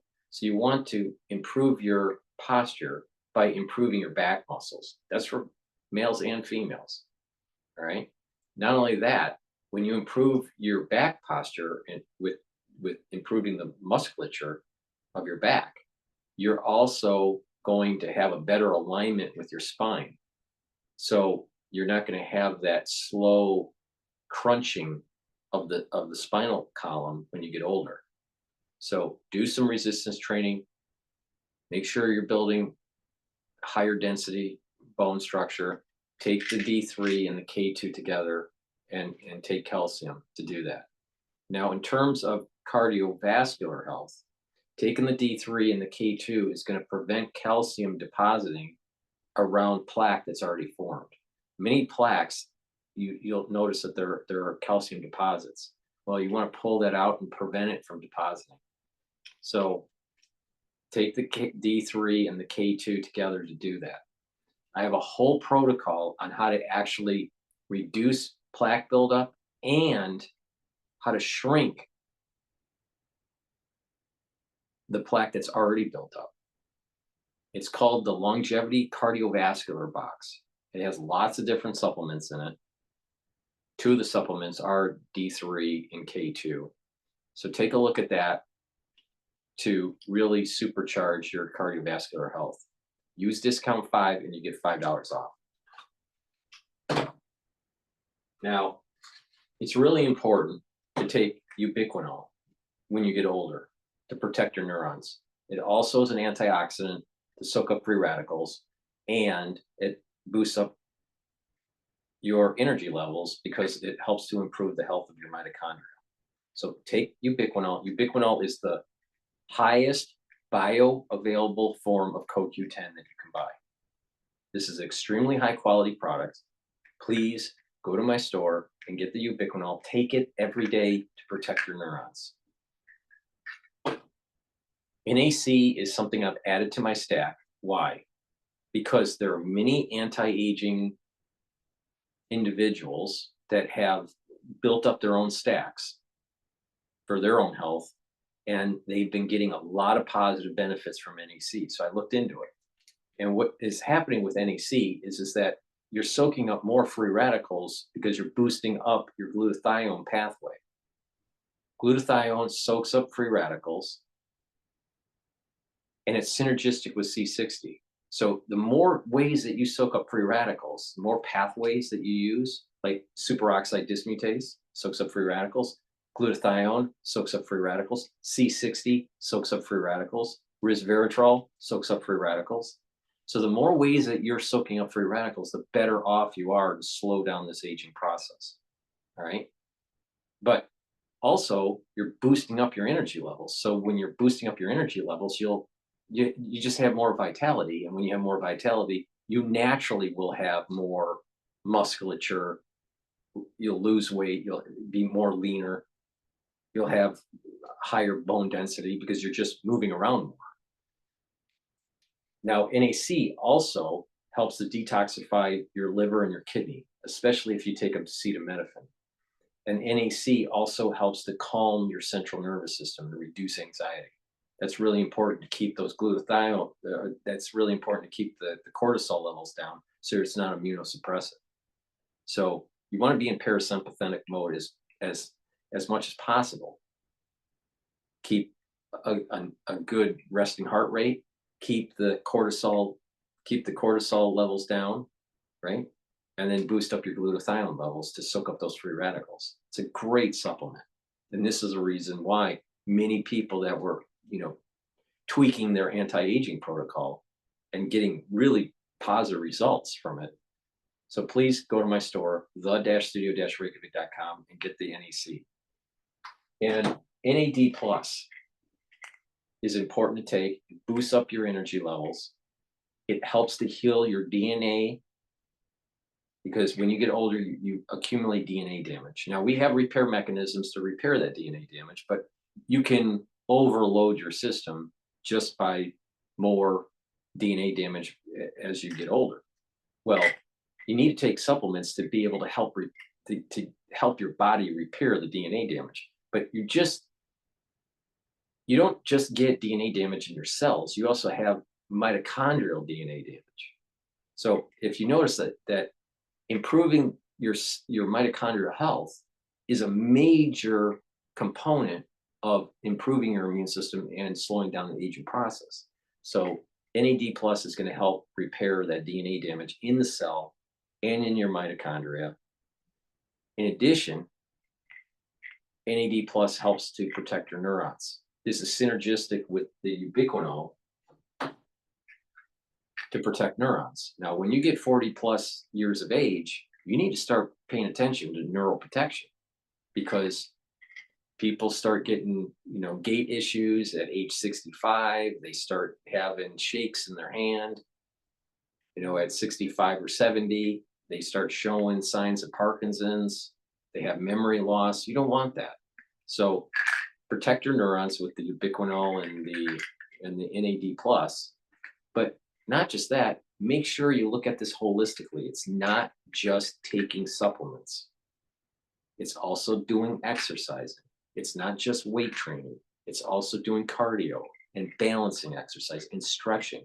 Those are all really important. So please go to my store, the-studio-reykjavik.com. get these great supplements that I offer. Use discount 5, you get $5 off. Everything I carry on my store is high quality. It's what I take. Obviously, it's working. All right. You listen to some of these other gurus, and they look like they're aging.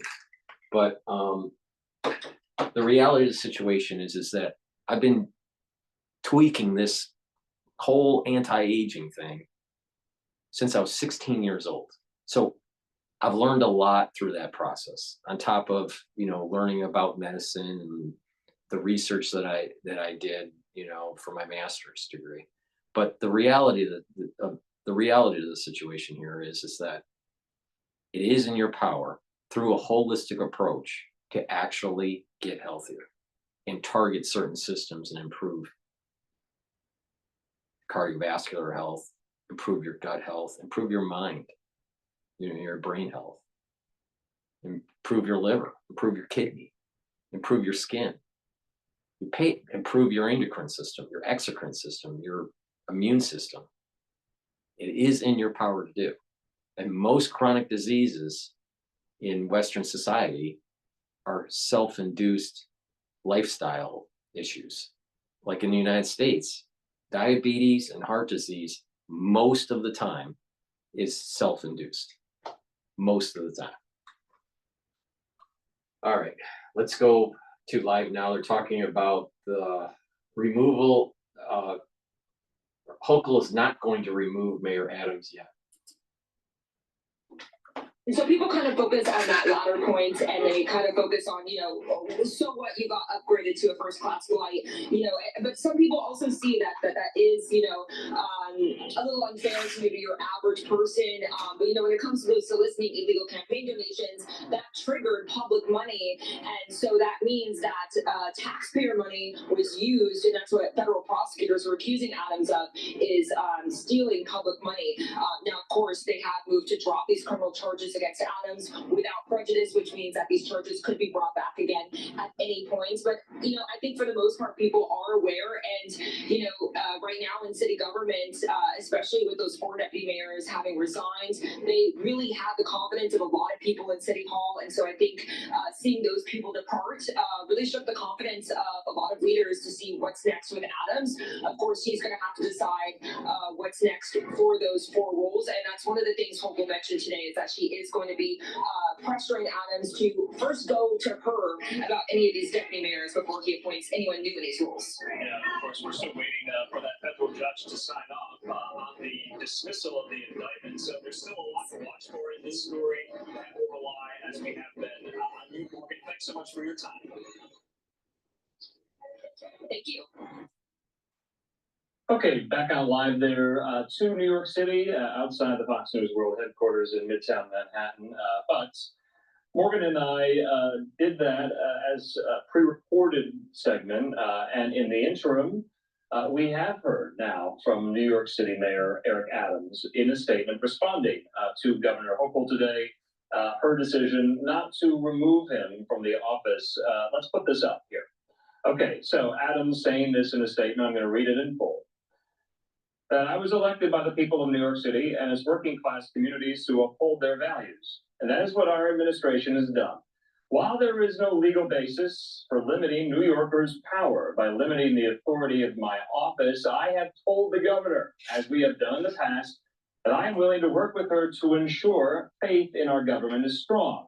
I look forward to continuing those conversations. So, short, pithy statement there from Mayor Adams, but as always, as he has been, defiant. Nonetheless, moving forward, there you heard from Adams. In the meantime here, let's watch this a little bit from earlier in replay. Governor Hochul with that announcement.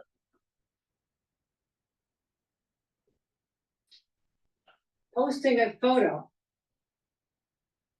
of the president attired like a king, as well as a message declaring that indeed he was the king.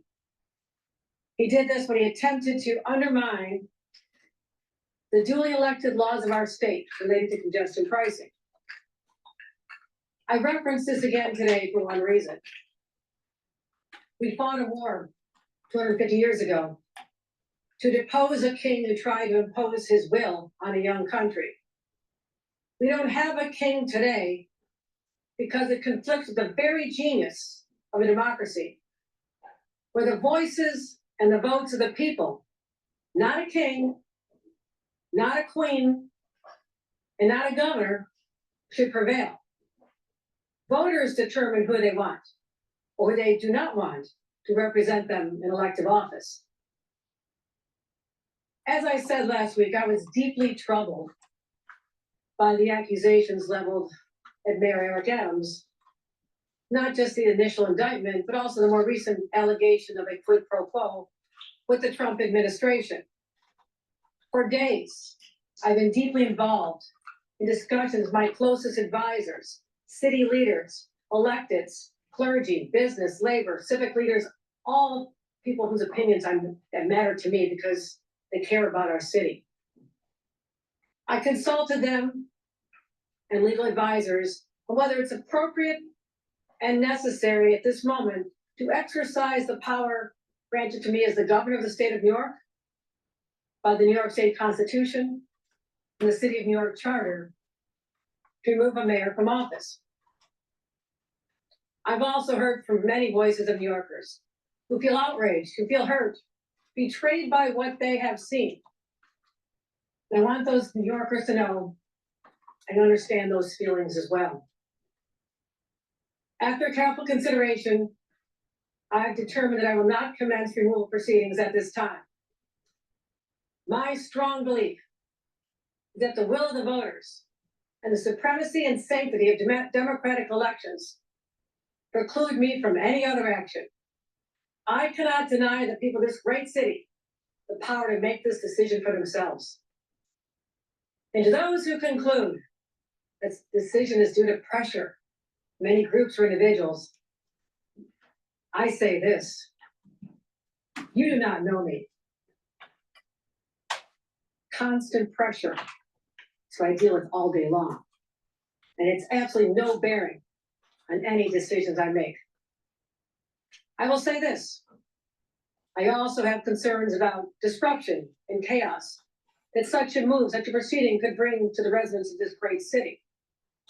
And those who argue just go and remove them fail to appreciate there is a process involved, due process, the length of the process, and the impact that such a process would have on this city. And actually with the timing, it's not impossible that we have a scenario where there's multiple mayors of the city in the course of 1 year. But make no mistake, the current situation is one that I take very seriously. That's why I want to spell out my immediate objectives. Number one, to stabilize the city and restore calm. Number two, ensure that all services for our residents continue without disruption. I swear I'm living in Gotham, like a Batman comic book.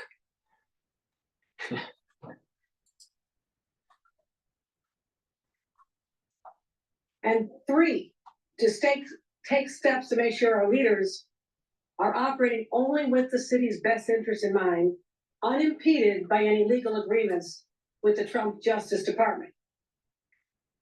I want to be very clear. There are past examples of coordination and cooperation between the federal government, the city, the state. It's not uncommon. But there's a clear line between cooperation and coercion.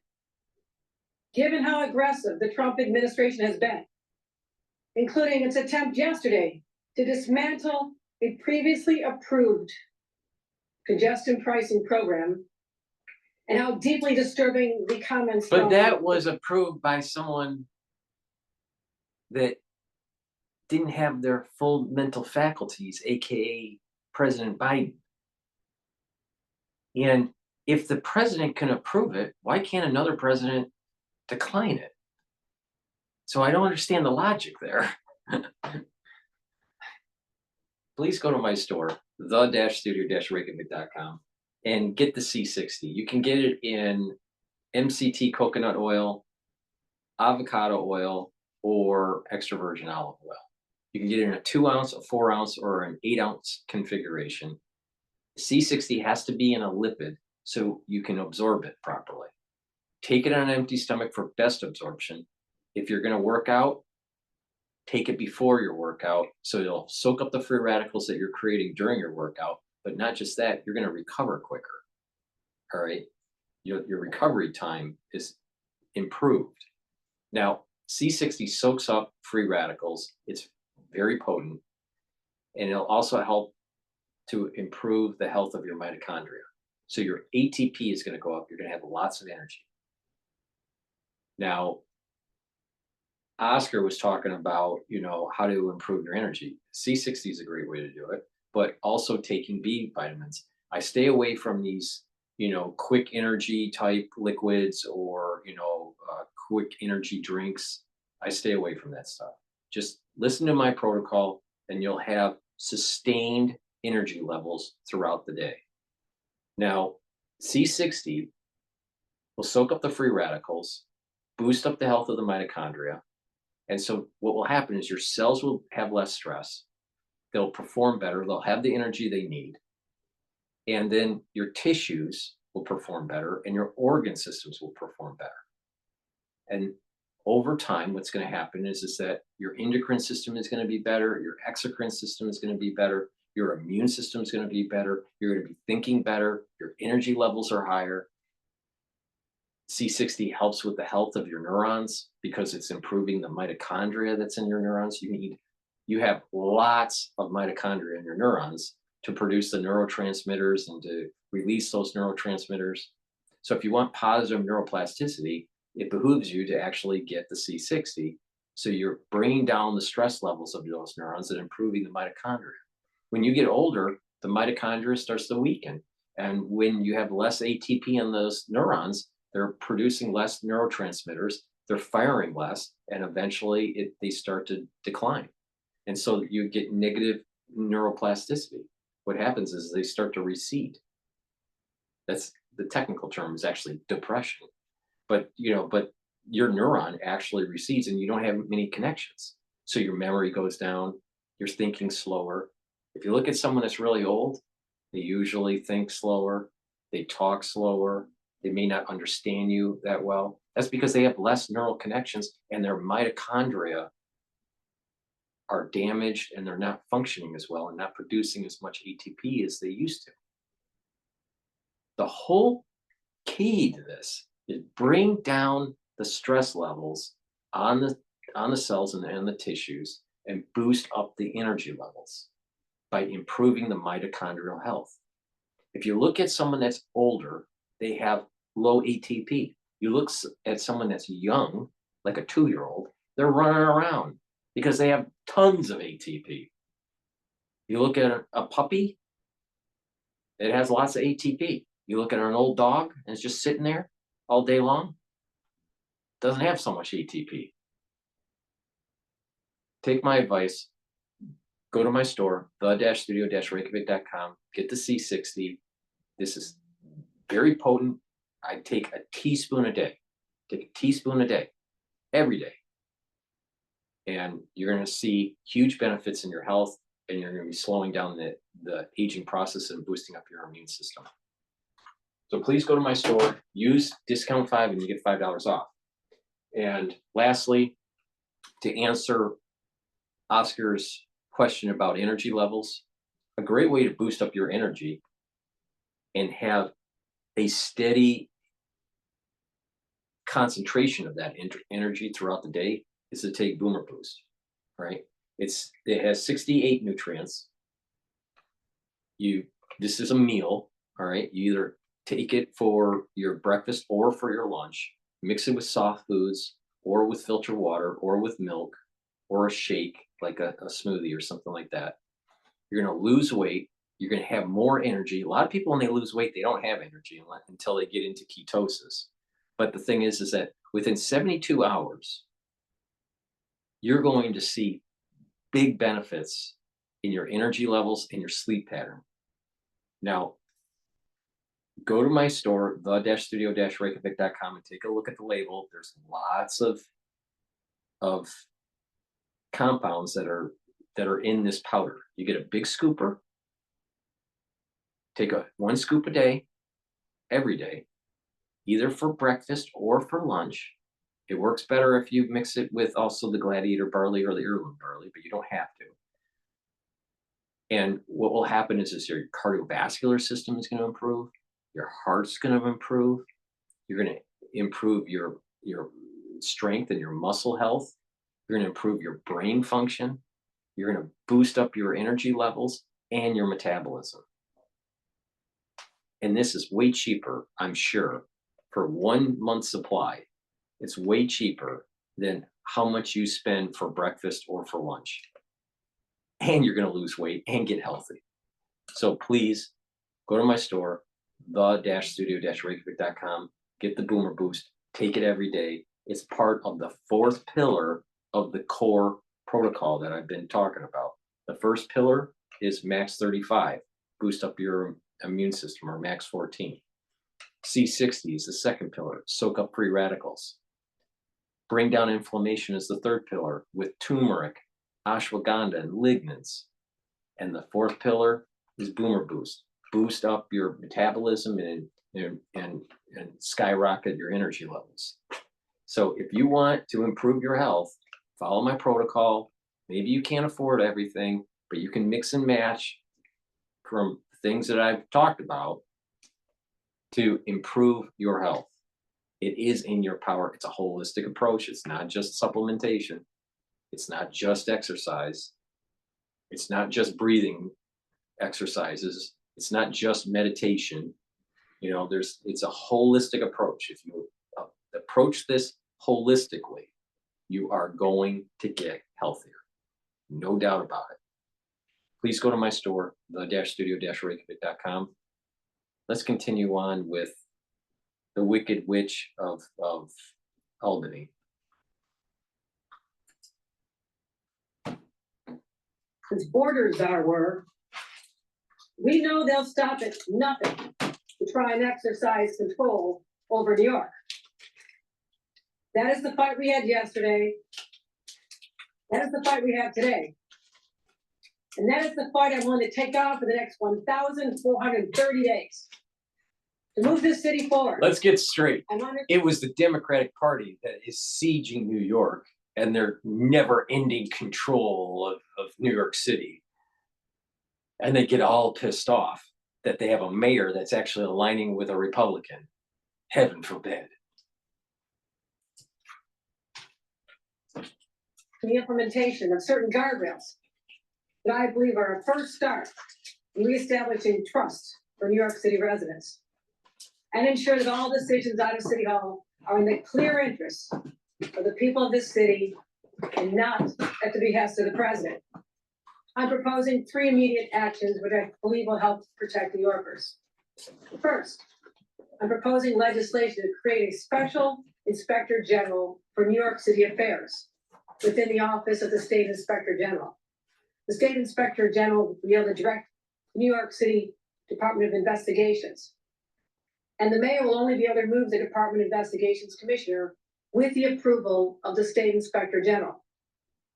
This will protect the city's investigations from any interference. Make sure that there's no. So she's creating more bureaucracy. Honestly, she looks scared. She looks scared. There's an element of her, the way she's talking, that shows lack of confidence and that she has a fear in her. Trump scares her. Now why? I don't know, but there's fear in her. As they make their determinations, and allow the Inspector General to focus more directly on any improper activity that may arise out of New York City. We'll also give reports to us. We'll have access to information. Second, I'm proposing giving the city controller, the public advocate, and the New York City Council Speaker an independent authority, the clarified independent language to commence litigation against the federal government when necessary and using outside counsel. The city's law department will still have the opportunity to initiate legal actions within 7 days of any request. But the whole of city government should not be reliant on City Hall for legal cases where the people of the city may be under attack by the federal government. Third, I'm expanding funding for the Office of the Deputy State Controller General, Controller for City Oversight. Because this stepped up oversight, again, gives us an independent line of sight into potential decisions related to the federal government. This we paid for by city receipts. You mean city taxpayers? Guess what? She sounds like she's creating a bureaucracy to stonewall Trump's administration and to try to slow down ICE in deporting the illegal immigrants. That's what she's doing. And then I guess I'm willing to bet that, and this might be the reason why she's scared, Doge looking into what's going on with these agencies and where the money's flowing. I'm willing to bet that there's a paper trail of corruption for certain items that goes all the way to New York that's tied to illegal immigrants. Illegal immigration. She looks scared and she's setting up a bureaucracy to try to stonewall Trump's administration. Once these measures are enacted, they'll be effective immediately and expire at the end of 2025, subject to renewal. I've already discussed these proposals with the city council speaker and the speaker of the state assembly and the majority leader of the New York State Senate. I also told the mayor that strong managers need to be identified to fill the roles of the deputy mayors before they become vacant, and that we in my administration, with strong relationships that we have, will work to accomplish that goal and do whatever he can to keep his key commissioners. I want to take a moment to put this all in context. New York is facing a grave threat from Washington. The Trump administration has said it's already trying to use the legal jeopardy facing our mayor as leverage to squeeze and punish our city.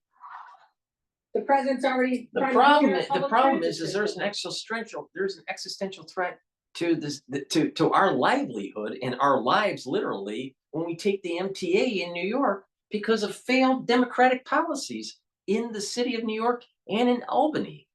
Are you kidding me? And she's worried about Trump. She literally is the governor,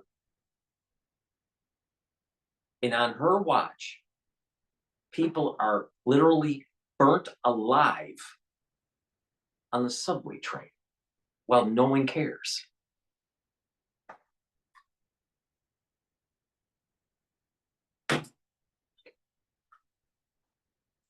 And undermine our state sovereignty. I call it the Trump revenge tour, and I have to stand in its way. Not surprising, he's taking out his anger and frustration over the 35 felony convictions he received here in the state of New York, taking out on our own New Yorkers. Oh, let's not pretend that the Democratic Party wasn't using lawfare to try to prevent Trump from becoming president. But last night, we talked about how Trump and Elon may actually be helpers of the Messianic era, based on Torah scholars. I would love to know what that rabbi would have thought of Hochul. Maybe she is the Antichrist. Will be the vanguard against harm to our state and our people, and nothing will stand in our way. Once I've made a decision, I execute it. Work hard to make it work. My decisions say do not come lightly, but the path forward for me is clear. I will retain the powers conferred upon me by the New York State Constitution, the city charter, but it's my sincere hope that these dark days will pass, elections will occur, and the people. Wait a minute, we had lawfare going on with Trump that probably will be overturned in appeals court because of the way they did the way they did the instructions to the jury about porn star payments that were considered legal expenses for a tune of what, $130,000, $160,000? You gotta be kidding. That's That's the shit that is happening on a daily basis in Gotham. New York will decide who they trust to govern this extraordinary city. And we can remain laser focused and united against the storm clouds that are swirling 226 miles away in our nation's capital. My eyes are on the city, the state, and on Washington. And I'm ready and prepared to take on any fight against any threats to the well-being of our residents. Oh, so this is really a fight against getting rid of the illegal aliens. This is a fight where she's going to try to stonewall ICE. So the implicit understanding of her comments would be she's supporting these gangs that are running rampant in Gotham. But the bigger question is, why does she look scared? She's talking like she's scared. Now, remember what the rabbi said last night when I played his video. And it's like, there are certain people that have a special ability to get stuff done, all right? And there's a blessing that happens. You know, and Elon and Trump have that blessing. But they also create a fear with the people that they're fighting. She has a fear in her right now. Just like what the rabbi said.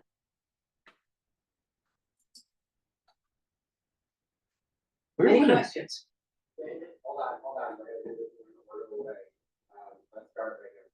You talk about the will of the people. The will of the people gave you the power to move atoms. It seems like a little bit of an awkward look around to use the power of the people. So you're saying it's better to ignore the provisions in our Constitution that call for free and fair elections? No, we have elections in our country and in our state. It's what separates us out from places where they do actually have kings and dictators. This is something I take very seriously.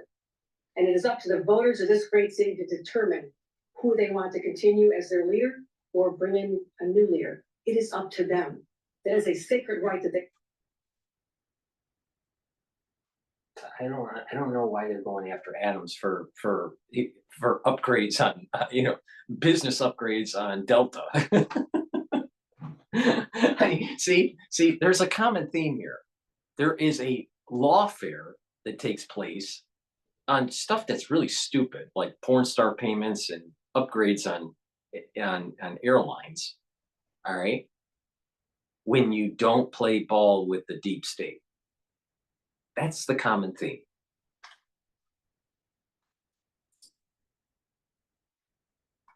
I will not deny them that. And kind of like spoken to the mayor, are you confident he'll choose experience with professionals as opposed to sort of combative or one of those like have nothing for healthcare crisis? You're confident with him, what you say, how do you feel about these proposed changes? You can ask him how he feels about these proposed changes, but I explained that this is an opportunity to install safeguards that we need to have in place to give people confidence that there's only one factor in every decision that's made, and that's what's best for the people of the city. And he has to earn that. And there's an opportunity to do that. I also have a strong team here. They have incredibly tight relationships with the mayor's team. And that constant communication is part of why there's no. What she's trying to do is create a bureaucracy to wedge between Adams and Trump to be able to deport these illegal aliens because it goes against the Democratic agenda. Now, I said there's a financial reason why they have these illegal aliens. There's also a power grab because New York State's hemorrhaging citizens.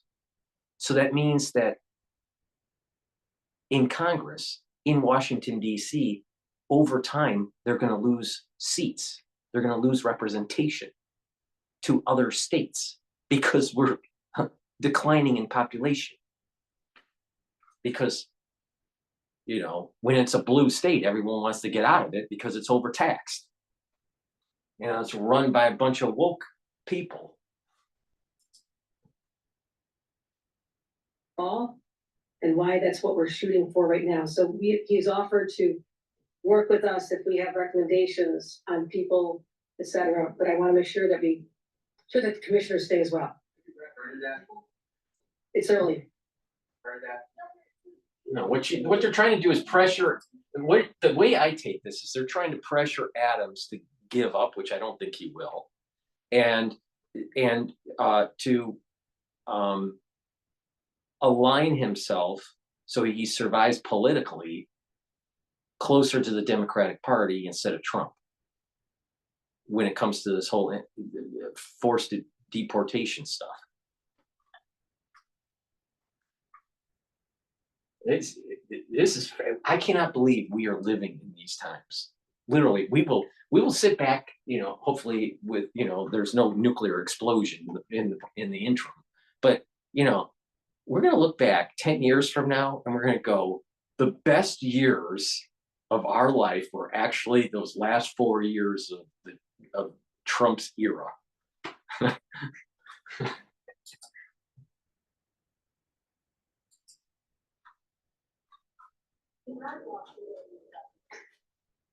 It is up to an individual to decide if they want to leave from office at any time.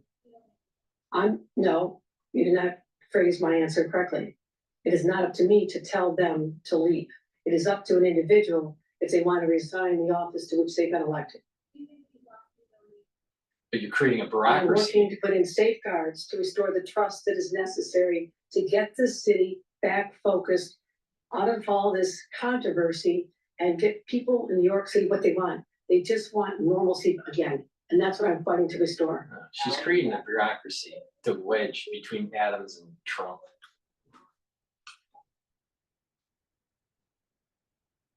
I use the phrase at this time.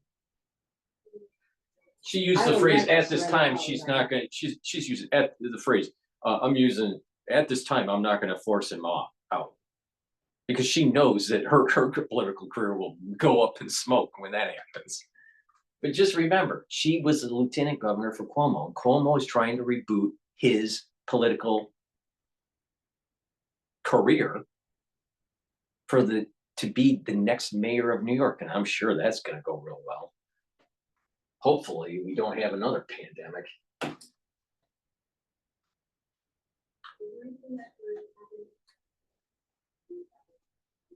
I'm not going to say at this time. I need to see what the court happens, but I also, as I said, it is my duty as the governor of the state to make sure I'm aware of what's going on, that if there's problems, that I intercede, but otherwise these are duly elected officials who have jobs to do as well. The mayor and Trump discussed putting ice back in Reykjavik. So with all these things forward, would that stop that? What do you allow that to stop that? This becomes a question of whether or not that complies with the city charter and city ordinances. And that's something I'll be watching. Listen.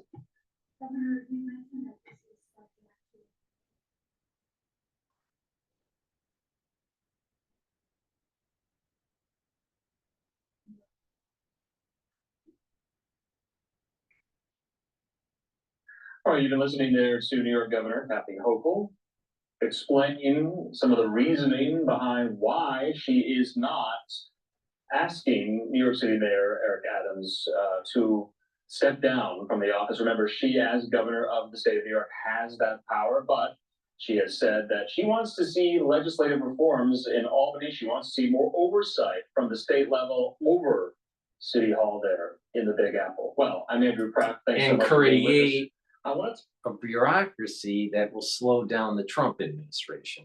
Because the way Trump is working is he's saying Albany is not going to play ball with Washington, D.C., especially with the executive branch. Okay. It doesn't matter because all of the population is New York City. So as long as he has a mayor that's willing to play ball, he can get ICE to do their operations. It's that simple.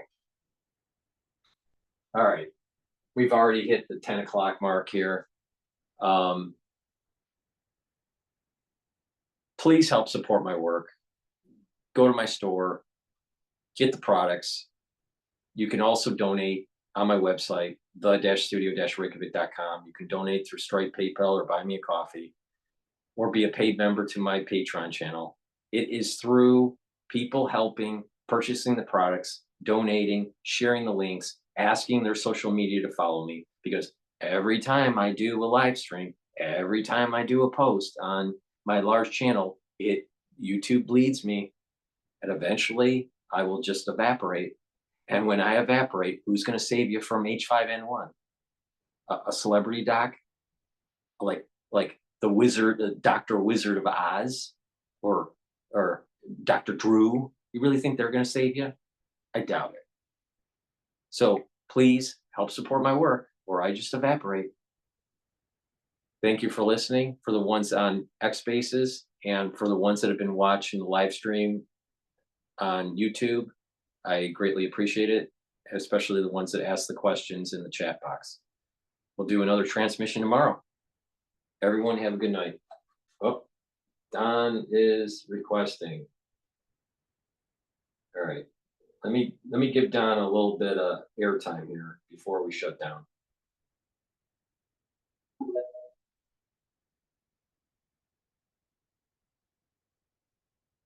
Hello? You there? Yeah. Hi. How you doing? And I had one question. Yeah. The guy last night talked about redemption at the 3 stages. Yeah. Do you recall what the stages were again?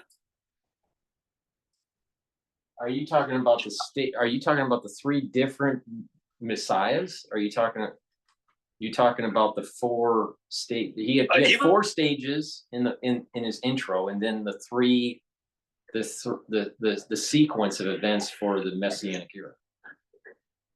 So which part of he was talking about the evil will have to be eliminated, and then something along the lines that we will move to a higher state of being. Right.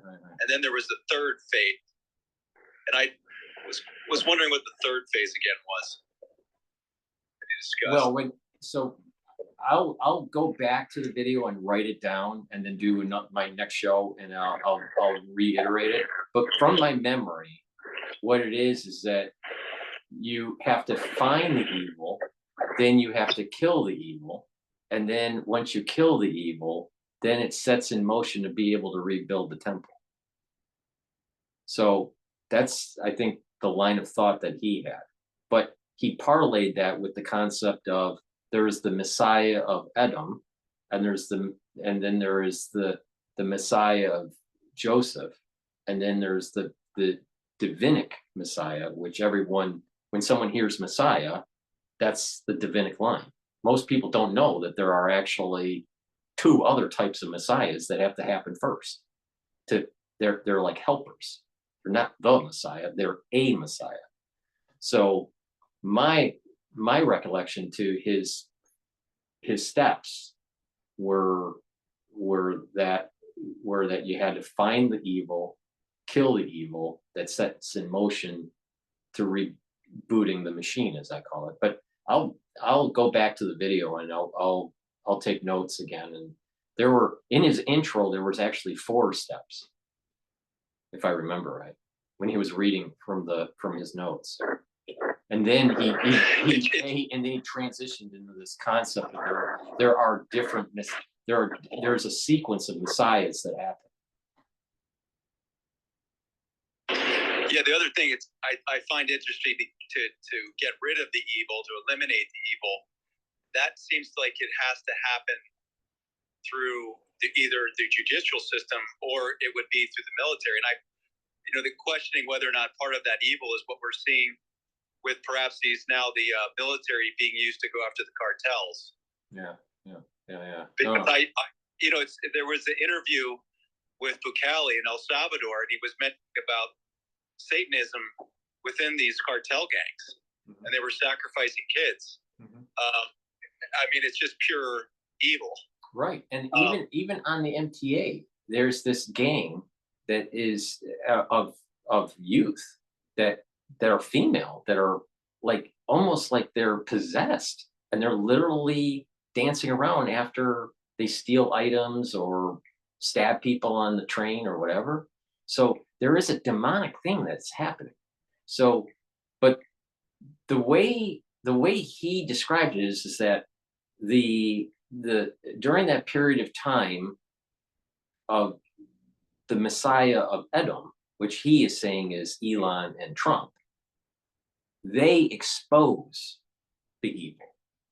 Then there's a new group that comes in that is Messiah of Joseph. That's also two people that galvanize to kill. And then that sets in motion the divinic Messiah. Now, the question is one of, it could be that on that third stage where there is the divinic line, David was a Messiah of Joseph that turned into a Messiah of David, because it was in the rabbi's commentary, he was saying that it was Saul and David overcame Saul and he became the Messiah. All right, and caused the messianic line. But because David killed so many people, it was his son Solomon that actually allowed for the temple to be rebuilt, because you can't have all this spilt blood. So to get back to your point, it seems to me that there's going to be a major battle that goes beyond what Trump and Elon's doing. Because I'll rewind the rabbi's commentary, but it seemed as though Trump and Elon are really to expose it, maybe do some legal reorganization, but the battle where there's a lot of death, that's the killing of Esau, I don't think that is through the Messiah of Edom. I thought that was the Messiah. That's the Messiah through Joseph. The two Messiahs that are tied to the Messiah of Joseph. Now, it's possible that one of those Messiahs of Joseph ends up being part of the divinic lineage that ends up being the Messiah of David. Or it could be just a new Messiah that comes out that is what we consider the Messiah, that's totally not part of the Messiah of Joseph. I know that sounds kind of complex, with people that don't realize that there are actually multiple Messiahs going on here. They're like helpers. But my memory serves me that the rabbi had there was 4 stages before he started talking about the Messiahs. Yeah, that was my thought too, is to have how the type of people that would say enact the justice or the righteous retribution, so to speak, in a whatever manner they. And the thing is that it's not necessary. There can be actually there's nothing that's saying that the Messiah of Edom is not alive at the same time as the Messiah of Joseph. The Messiah of Joseph may be alive right now, sitting in the wings, waiting to be activated, while the Messiah of Edom is already activated and they're doing their thing. It could be it's almost a parallel kind of thing that's happening. It's like Messiah of Joseph could uncloak, and it might actually be next week or next year. So it could still play out within the 4 years of the Trump administration, like you're saying, that certain things could happen with the military and with the judicial branch and all this stuff that hunts down and kills the evil. All right. But it's fascinating. I thought what the rabbi said was fascinating. Maybe we should replay it and do another show and just replay it, because sometimes when you listen to something 2 or 3 times, you get more out of it. Because I'm interested in someone like Bukhali, who's essentially saying it was one of the most dangerous countries, and what he's had to do in order to basically clean house. Obviously, like I said, it seems to be the people that are the puppeteers, to say, would have been orchestrating the corruption within our government over, for a long period of time, that it's so entrenched that, as it starts to move towards the top of the food chain, that group becomes very difficult to tackle in the normal, through the normal channels. Let me ask you a question. You give me your best guess. All right. There is this New Testament concept of the false Messiah. All right.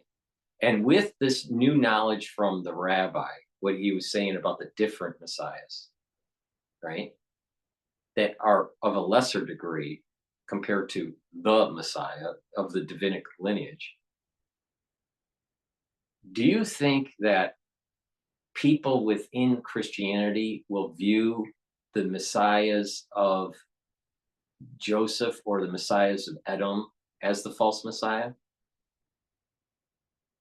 They'll misinterpret it. I think that I'm not. I'd have to talk more within the evangelical Christian groups as to see what they're actually seeing.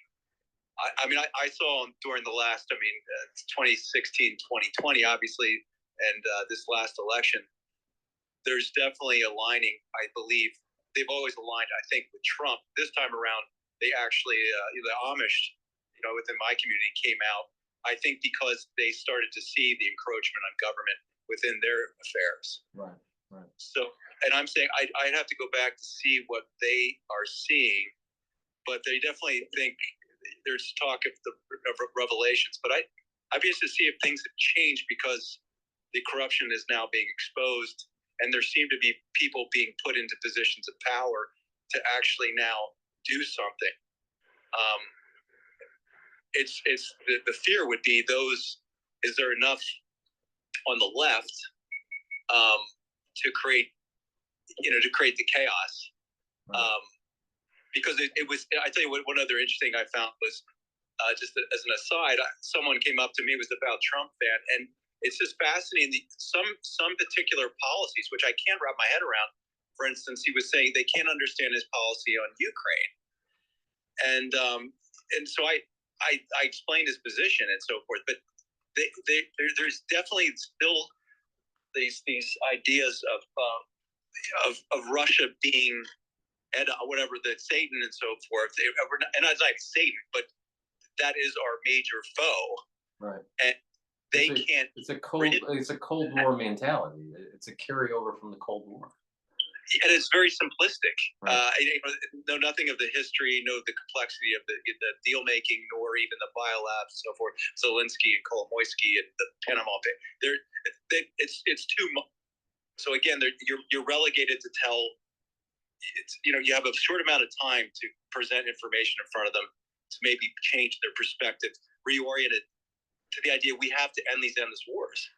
Right. And it's fascinating to me. I guess I'd be interesting if you polled the world now, and who is the new Walter Cronkite? Like, who is the most trusted name right now for the majority of the world, who represents the person who tells the truth? And I would tend to think Assange would be a person that would be looked to, and Musk has got to be elevating. I would agree with you with Assange. I mean, he does have the street cred, but there is an element of he wanted to be in the spotlight. He used to be a hacker. He was convicted as a hacker, and there's an element of being in the spotlight with the whole WikiLeaks and stuff. So there's an element of showbiz with Assange, even though I agree with what he's saying. Just some of his demeanor is not Walter Cronkite-ish, you know. So, but maybe it's not one person. Maybe it's a combination of people to trust. I'm not sure. And I only say that is because I think from the Christian standpoint, I definitely see this Christian, I would call it the Christ consciousness. I definitely see that emerging, like amongst, say, my circles and so forth. It's coming into the conversation more and more, getting back to the sort of the Christ and his teachings. And Don, I'll tell you, it's going to get even more when they do the red heifer sacrifice.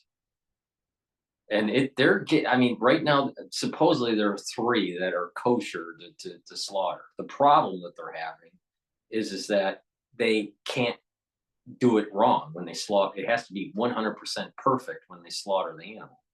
And it's a young person that's doing it because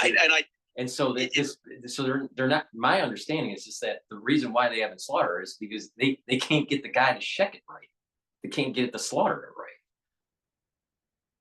The guy that's holy enough to do this can't slaughter it correctly.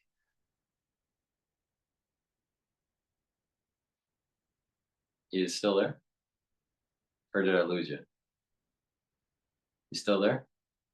Hey, Don, you still there? You got the speaker. I just can't hear you. Hello?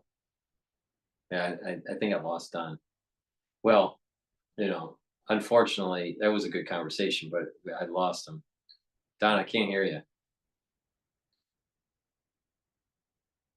But the point that I was making when Don left was that. How about now? Yeah, I can hear you now. Yeah.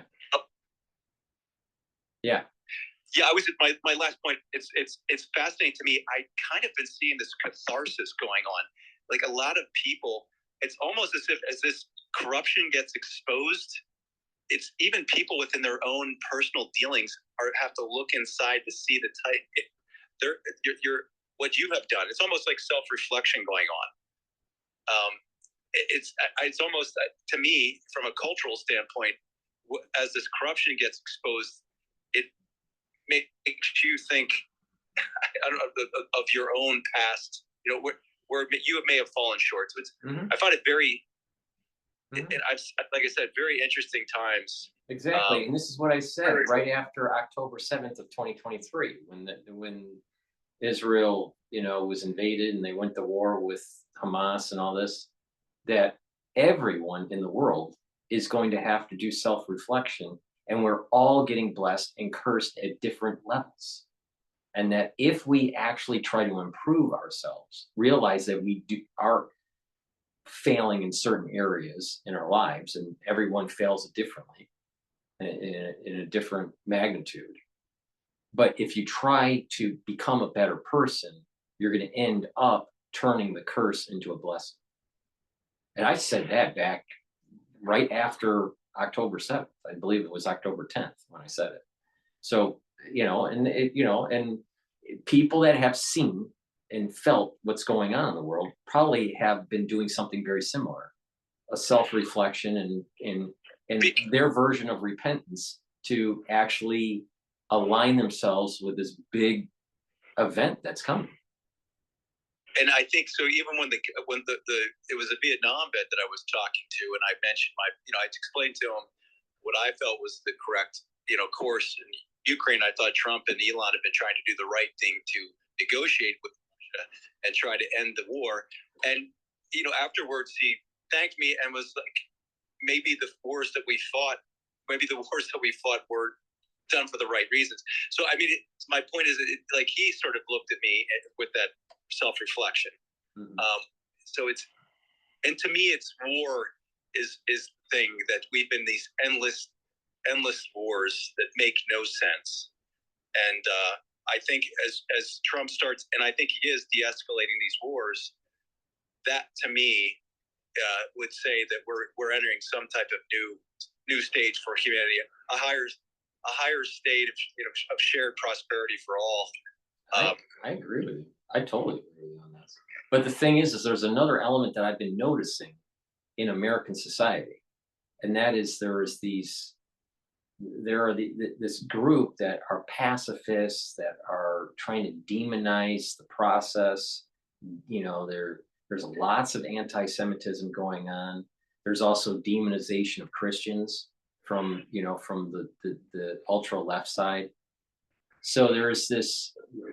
That's why I think that a part of American society is attached to the negative soul root of Esau, and they're going to go down in flames with it, unless they decide to switch sides,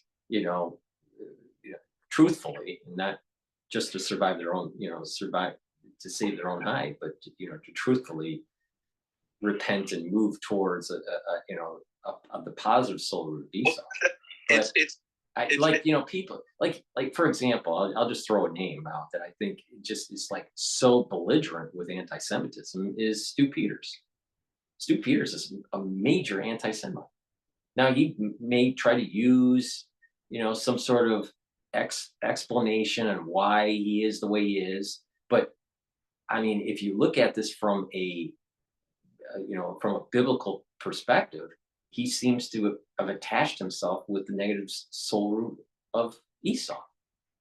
How could someone try to he's demonizing Trump where he's aligning with Netanyahu.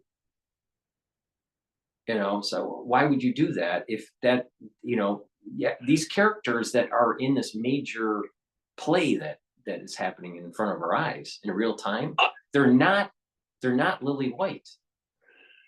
Trump's not lily white, but he has been given a blessing. All right. Even Elon Musk is not lily white, because look at how much, all the fornication that he's doing. Look, the thing that I find fascinating, because I keep going back to having watched the movie on Vince McMahon and the WWE, and that's politics.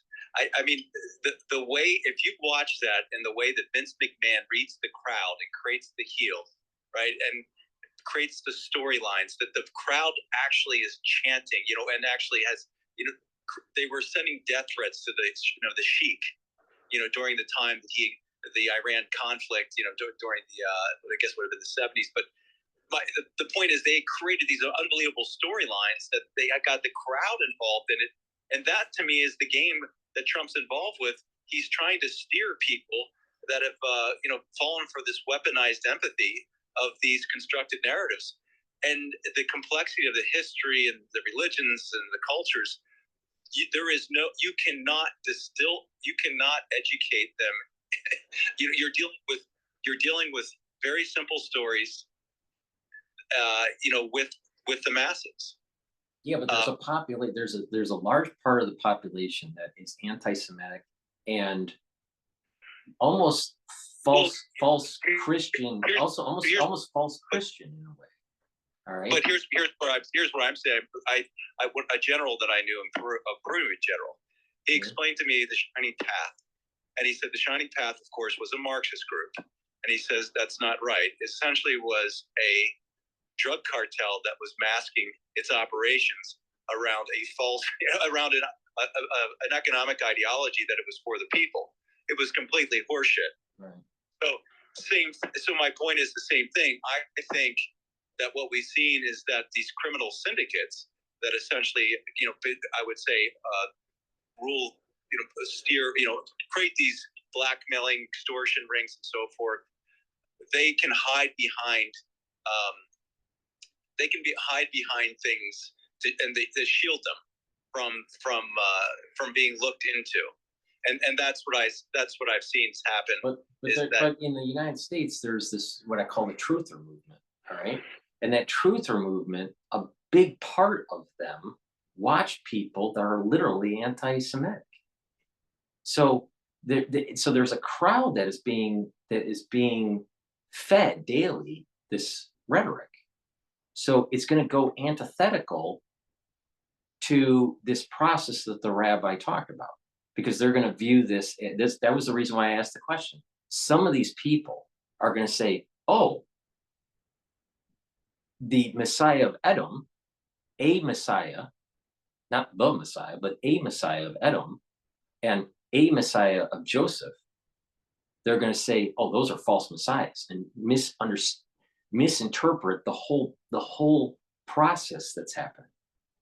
And so what happens is they have aligned themselves with the negative soul root of Esau, and they get brought down with Satan when, you know, the mass killing happens of evil. That, you know, so there is almost like Satan, the way I see this is Satan has attached themselves to individuals that have a large soapbox that they can stand on and project out to a large community. And many of the people that are listening to those individuals, they're getting wrapped up into this pacifism. You know, oh, don't, you know, it's not our war. It's not our war. Don't, you know, don't deal with it. Don't deal with it. Just, it's all about, you know, the United States, you know, God, guns, and gold, that mentality. And they lose sight of what the rabbi was saying here, is that there is a larger uprooting of evil, and you have to be engaged and be a participant in helping instead of being a pacifist. And people like Stu Peters and others that are aligned with some of his rhetoric are antithetical to helping the process along with Elon and Trump. Because there are many times that these people will demonize Trump because he is helping Netanyahu root out the negative soul root of Esau. United States is going to kill the Ayatollah, most likely in the Trump administration. Now, how are people like Stu Peters going to be seen with the anti-Semitic rhetoric when literally, if the rabbi's right, that Elon and Trump are the Messiah of Edom? And it'll blow his mind. It'll blow his mind because he's aligned himself. Stu Peters has aligned himself as an anti-Semitic individual that wants to be a pacifist. But here's the dance that I see. The dance that I see, if you look again at, you know, Herman Roosevelt, and you talk about the CIA operation, which basically overthrew the Shah, installed, you know, the Khomeini. So it somehow along the way, the CIA was, again, our rogue intelligence agency, created the conditions for an Islamic radicalization in that region, and again, to have a foothold in that region in order to basically create instability and take advantage to be able to control the oil. I see, like I said, I would say Iran, which again, most people don't realize the Persian history and the greatness of that culture has essentially been replaced with this idea of a heel within the American public of Iran. And that well, is to get to more detail of this, it's not really going after Iran, it's going after the Ayatollah. That's the issue. It's here's the dance. The Iranian people are actually good people that want democracy. They want to return to, I would say, back to this Persian, you know, westernized culture, and it's return to greatness. So the dance is who is it that helped install the Ayatollah? Who is it that's basically been funding Wahhabism? And you're going to find all of these crazy connections, you know, between all these, I would say, rogue intelligence agencies that have created this false, constructed, endless wars in that Middle East. In a strange way, negative Esau are parts of these rogue national intelligence agencies and the Ayatollah, this theocratic regime that in Iran, so funding the terrorism in the Middle East. So that's the negative side of Esau, which we've been participating in, which we didn't know. So, and that's why I was saying that at this moment in time, his head is on his body, the positive side of Esau and the negative side of Esau. Now, They're connected, but we're literally seeing through Doge and them exposing all this, that we're starting to see the splitting of Esau. Now, the only thing is, I think that there's so much, obviously, that we don't know about, but we do know about some of these intelligence networks working with one another, and perhaps these criminal syndicates, I want to call them, were able to infiltrate both countries, and they've constructed a timeline of events that would engulf, you know, the world into another world war. Which, in the case if Iran were to attack or Israel retaliates, well, then you have China, Russia, because of their alliances to Iran's defense, and then you'd have Europe and United States coming to, and Israel, and then so Trump has to disentangle this mess. Yes, and this is the reason why that if Trump and Putin can become friendly, maybe not friends, but friendly, then, or friendlier, then what could happen is that we could actually have an ally against the CCP. And this is the game he's got to play, because Trump right now, Putin is the heel, right? Zelensky was meant to be. We sent all those entertainers over there, paid for by U.S. aid, because they represent Hollywood, which represent the masses, and so they go over there and they make Zelensky into this wartime hero, and he's a transvestite comedian backed by Kolomoisky. So the American people, we've been fooled. Again, in this, I call it WWE set. Yeah. And now we have to, as the information comes and the complexity of the cultures and the Victoria Nuland involved in the Maidan, it's just now, as people may start to wake up, now Trump can actually work with Putin, because now the people are more receptive to it. So it's a giant.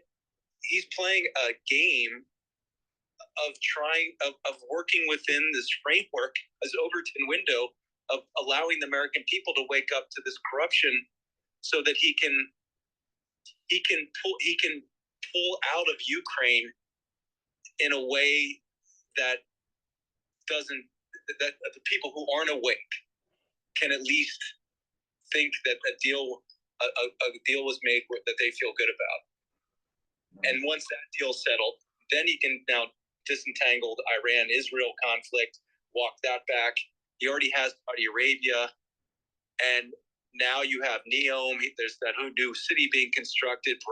It's just, he's turning it into a real estate deal now. So it's right. It's complex. You're dealing with narratives. Yeah, exactly. It's a work. Exactly. No. I mean, you got it. Now, to go back to the negative Esau part, our national security state, part of it, a big part of it, as the Ayatollah goes down, the negative part of our national security state has to go down with it, because it is the negative side of Esau. Satan has attached itself to our national security state, this rogue element. What created the Ayatollah is part of our national security state. That is tied to Satan, and that has to die. That's why it has to die, and that's why Tulsi and Hegseth and Cash, they're all very important characters in this huge play, because they're actually shining a light on the nefarious activities of our national security state.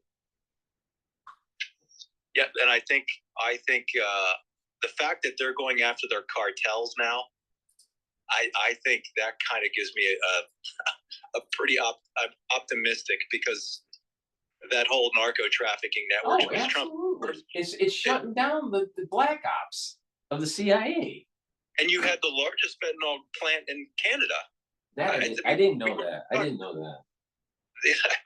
So I mean, that's what I'm saying. It's just, you don't even talk. Nobody in our country is even thinking that the Canadian border was a problem, and yet now the Mounties say there are 21 gangs working, bringing in drugs into this country, and so it's, everybody knew. Would you realize there's no way they didn't know? They all knew. They all knew about Epstein. They all knew about Jimmy Savile. They knew about Mark Detroit. They knew about all these pedophile rings. They all knew. Mm-hmm. My concern is that, and this is a lesson learned from the whole COVID years. My concern is that all this new information comes out. There's lots of exposure, but where's the accountability? Where is the judicial branch coming in and actually holding people accountable? This is why I don't hold too much faith in information warfare, because I didn't see it turn into kinetic during the COVID. I mean, I'm still waiting for Fauci to be prosecuted. You know, the motherfucker killed my mother. You know, so with his gain of function research. So I just like, where's the accountability? And so I lose faith in this information warfare where you just release the Epstein list or whatever. Like, so what? I mean, until people are held accountable and these systems are destroyed, these organizations are destroyed, I have very little faith of an info war. So this is where I see it'd be interesting to, in your medical, among your medical experience, I'm just among the personnel, what they think about Fauci at this point in time, because I think I'd be interested to see what the general public at this point in time is still thinking of the pandemic. I think there's two main groups. You have the group that has the dogma, where they believe that they're still in their mind because of their training, that what is published must be true, that there's no nefarious things going on with published research, and that they're in this mindset that the more inoculations you give someone, the better off their immune system is going to be. They literally they have this really strong dogma that they can't get rid of. Then you have another group that actually has woken up and said, well, wait a minute here. You know, if you actually look at this objectively, there are people that are being harmed, and there's not enough understanding of why this is happening, but yet we keep on moving forward with more inoculations. So let's stop and figure out what the hell is going on. So I think those are the two main groups. All right. Now, unfortunately, the profession is very it's kind of military-esque in a way during the training to be a physician. You have to follow protocols. That there's a certain set of exams at a certain date, and you have to put X amount of hours of training in, blah blah blah. It's very regimental. All right, so it's not exactly like being in the military, but it's sort of like being in the military. And so by the time you get your licensing, you've already been formed to believe the dogma, because that's how you got the license. They don't give the license if you don't believe the dogma. I think my confusion still is when you, again, talking to the doctors and so forth, it'd be interesting to see in the hospitals, you pull people aside, what do they truly believe, and poll people and see what the percentage is.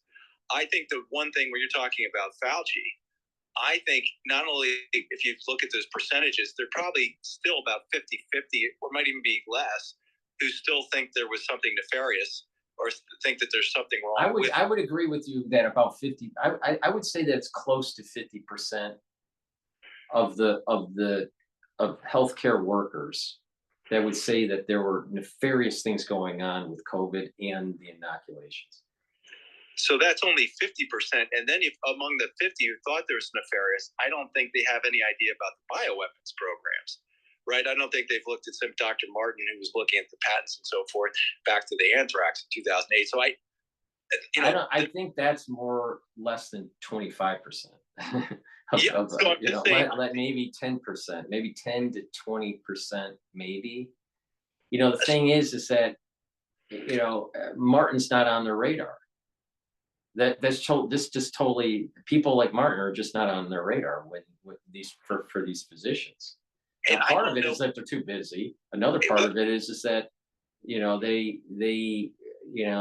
COVID's kind of like the COVID war has ended. You know, so anyone that keeps on resurrecting the COVID war is kind of like looking at this from a historical point of view. All right? So the only, I was going back to Nuremberg trials. I mean, did we learn? You know, if we go back and when we think that there was justice that we had, when we go down this path and we understand where exactly the COVID originated from, and we find the person and who was behind it and so forth. It's then did we get justice in Nuremberg, or and we just doesn't seem like we learned anything. Well, I mean, you know, there was some justice in the Nuremberg trials, but what's even scarier is that Operation Paperclip. We brought in Nazis to help with our weapons program and our NASA program. So, I mean, you know, so the United States, again, has wrapped themselves in the negative soul root of Esau in many ways. You know, and we're now living through the unravelment of that. But, you know, I would like to see some accountability for these people on the Epstein list, or the people that were involved in the gain of function research that led to the horrific experience that we went through, you know, during the COVID years, you know, and all these other things that all these other nefarious things that are happening. Well, you know, you find it interesting, I think it was Dr. Cruz or whatever. He was on, I think it was on the Bitcoin, whatever. He was on somebody's, but he was talking about podcasters now are becoming the history that will be preserved, because the other history is going to be that's the reason. Don, you're hitting I knew this right away when COVID was happening, and that was the reason why I created all these different channels, and 2 of them were blown up, were nuked. But I knew that what I was doing in trying to capture my thoughts in real time of what was happening was going to be data mined later for a future for a future generation to understand and prevent something similar from happening again. I had to document it, and it had to be cloned to be able for it to be data mined later. I knew that there's going to be this sediment of information that was coming out of my brain, you know, with covering COVID, that is very important for the historical context of what we went through. For sure. I totally agree with that podcasters are becoming actually data miners of information and packaging it into a historical context. And he's saying you make sure you ask the hard questions when you get people that were involved in the decision making during this time. Right. That you're holding them accountable during these podcasts and asking them really not backing off until you get an answer. And the other thing I thought you might find interesting, I think, is one of his solutions was to take marketing out of the medical industry. Oh, for sure, because it's through the marketing with big pharma on how they push their products. They're actually training the patient to go in to see the physician to tell the physician what disease they have so they can get a medication. And then there's a little bit of a payback to the doctor. Now, back in the day when my father was in pharmaceutical sales, all right, he retired from AstraZeneca, but and he started pharmaceutical sales in the late 70s. So I saw as a kid the transition of the M&A that was going on in big pharma, with small pharmaceutical companies being wrapped up into conglomerates like J&J. And back in the day, these pharmaceutical sales guys, they could pay for conferences for the doctor and lunches, and to get them to prescribe their medication to their patients, and they'd get tons of samples and all these things. But regulation came in and basically closed that those dealings. But it opened up another way, and that was, instead of it's the sales guy pushing the drug onto the doctor to get him to prescribe it, it's really mainstream media programming the patient to ask for the drug now. And they're looking for like blockbuster, everything's $1 billion. They only want $1 billion type drugs for revenue. You know, they don't want to focus on orphan ones. So they're looking at the obesity, they're looking at, you know, cancer, they're looking at heart disease, they're looking at SSRIs and depression and all this stuff, right? That so many people have. So you have a population that's getting more and more and more depressed as they're watching CNN, and then CNN gives a commercial to go to their, you know, local psychiatrist and get an SSRI. That's the game right now. But if you can cut that off, then you stop the patient programming that's taking place. And I think that was it. You forget about that because it was, I think, RFK. I remember him talking about Junior, saying he tried to he wanted to get onto even Fox News to present his case about the number of shots that were being done early, early scheduled vaccines, and so forth. That there possibly is a link to autism. I mean, you know, the thing is, it's just using common sense. Look at people that were baby boomers and Gen X. How many people had autism? And just do a simple regression. How many inoculations when they were in their pediatric years did they receive?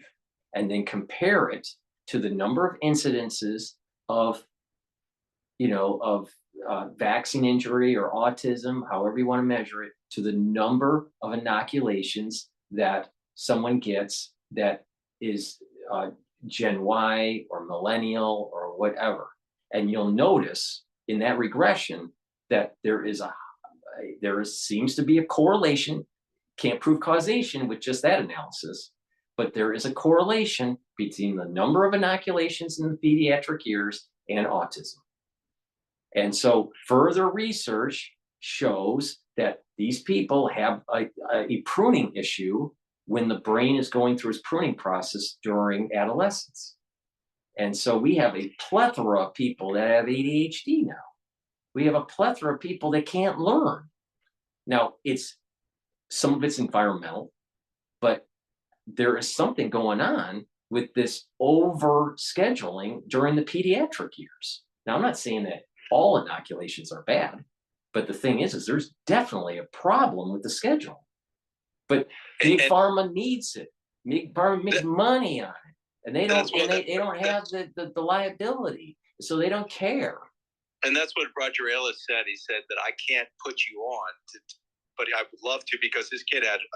He said his kid was autistic, but he says we're just our sales are dependent upon the pharmaceutical. Well, you know, the thing is that there's a lot of Orthodox communities that have children, right? They don't do those schedulings like, you know, in secular society. Guess what? Guess what? They have low autism. They don't have autism. The Amish don't have autism. Right, and so and going back to the idea is that you realize CNN, Fox News, their major sponsors are the pharmaceuticals. So you take, you know, and the debate was going whether it was libertarian. You know, the idea is you can't get involved in the market, and he was making the case in this particular one. He think you have to get the marketing out of pharmaceuticals. I think getting marketing out of the pharmaceuticals is a major step forward, but there also needs to be a major pushback of society on the professional healthcare workers promoting mandatory scheduling to get into schools.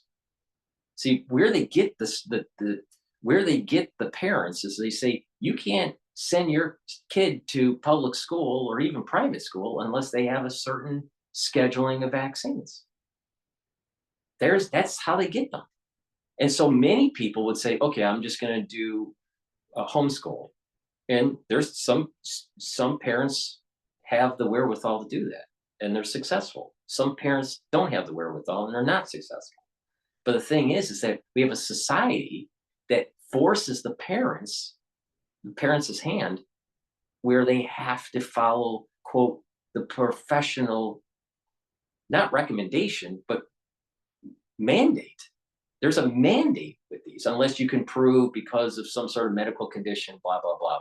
But most people don't really have a medical condition that would be able to override the mandate. So what happens is that parents try to do the right thing for their kids. They want them to be healthy. Most parents don't want children to be sick, and they just believe what the medical establishment says. And if the government says that you have to have this to get the kid into school, then the parent just blindly says, okay, because they think that the government and the medical profession knows better. But the reality of the situation is that the medical profession, and I've, spent some time in it, they do not understand immunology. The immunologists don't understand immunology. We're at its infancy stage. Now, we probably know more about immunology than we know about psychiatry. And that just is another big problem, because they're over medicating people in the psychiatric discipline with very blunt instruments. They don't know what they're doing. And we're going to look back 50 years from now, we're going to say psychiatrists were idiots. And we're going to be looking back 50 years from now and saying immunologists were idiots.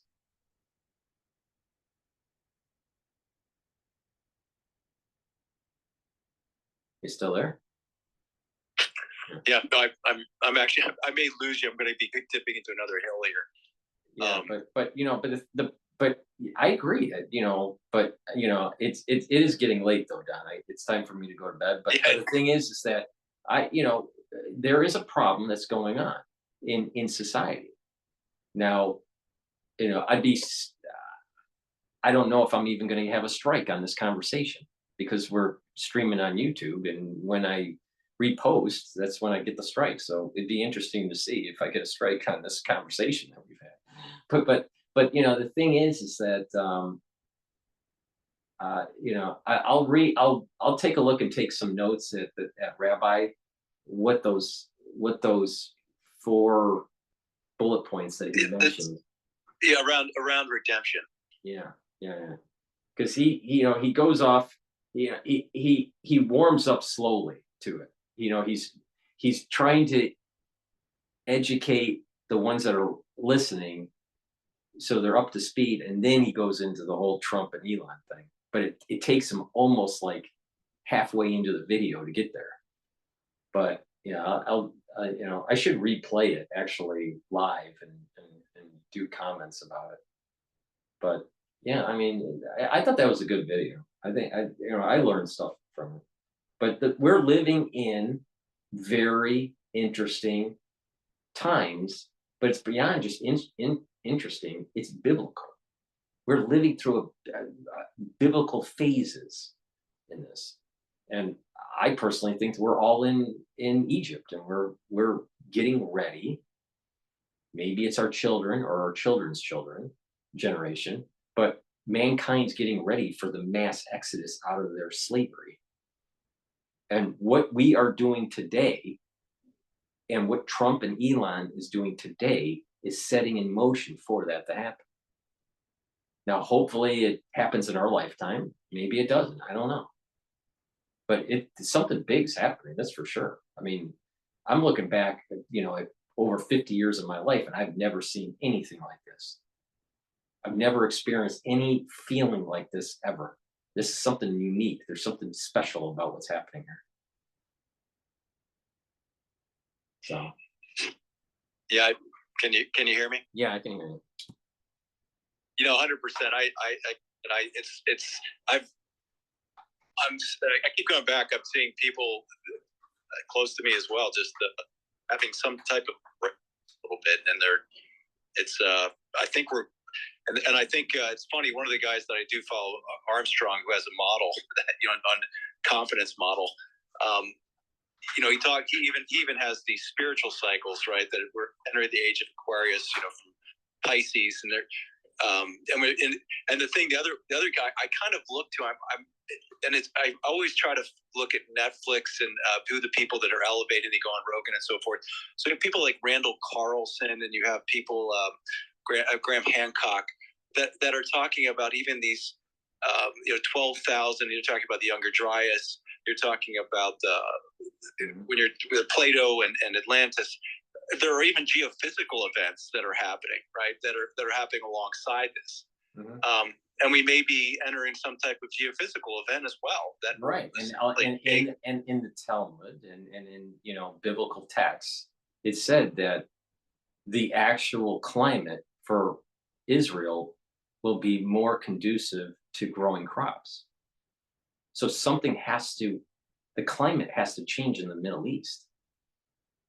And maybe it's fast. Maybe we're starting to live through it right now. I find it odd that we're living through a cold spell in the second term of Trump's administration. But it's funny, Trump said that. It was actually he was in a conference in California, and someone was lecturing him on climate change and said it's going to get colder.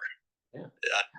So he knows something's coming. And the other guy that this Armstrong in his model as well is that everybody's talking about the pole shift. So they either happen slowly or they could happen quickly.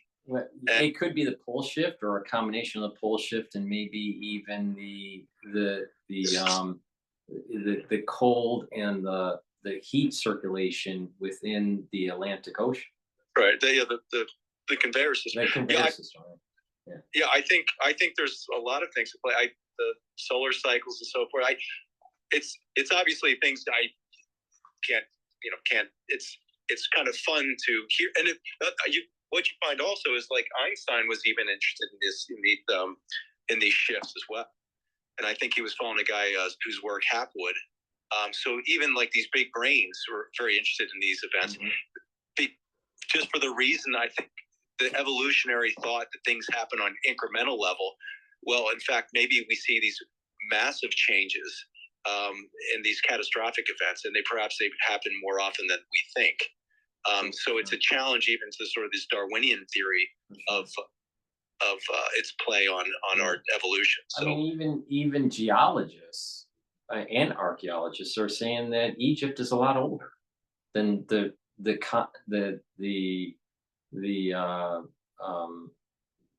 standard thought of Egyptology. That Egypt is a lot older.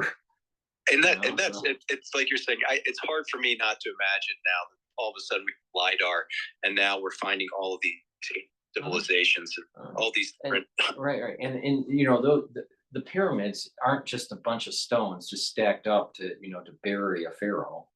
That's a machine. That's like an energy machine. How it works, I'm not really sure, but it just looks like a machine. It's hard for me. I keep going back to whatever Tesla seems to be front and center, even obviously Elon using his name for the car. But I think as Tesla, again, is one of these people probably who will be rediscovered. And so what's interesting is wasn't the one that was able to read some of the notes from Tesla was Trump's uncle.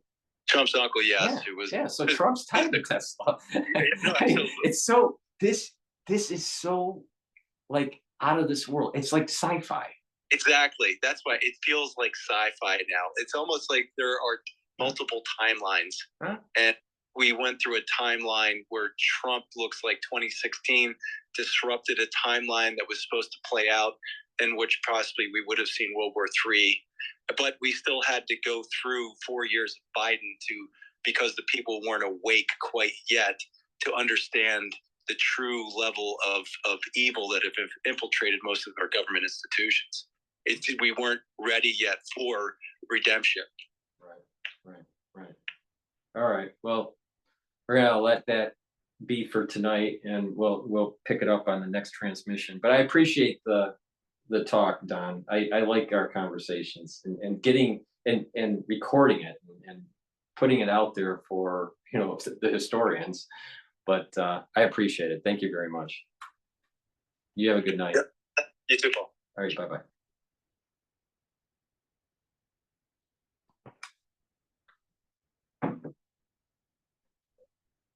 All right, so that was the transmission for tonight. I'll do another one tomorrow. Thank you for listening. I greatly appreciate the ones that spent the time on X Spaces and the ones that were watching on YouTube, the live feed.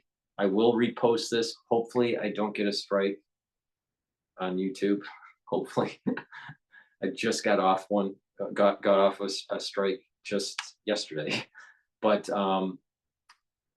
you just have a good night. See you tomorrow.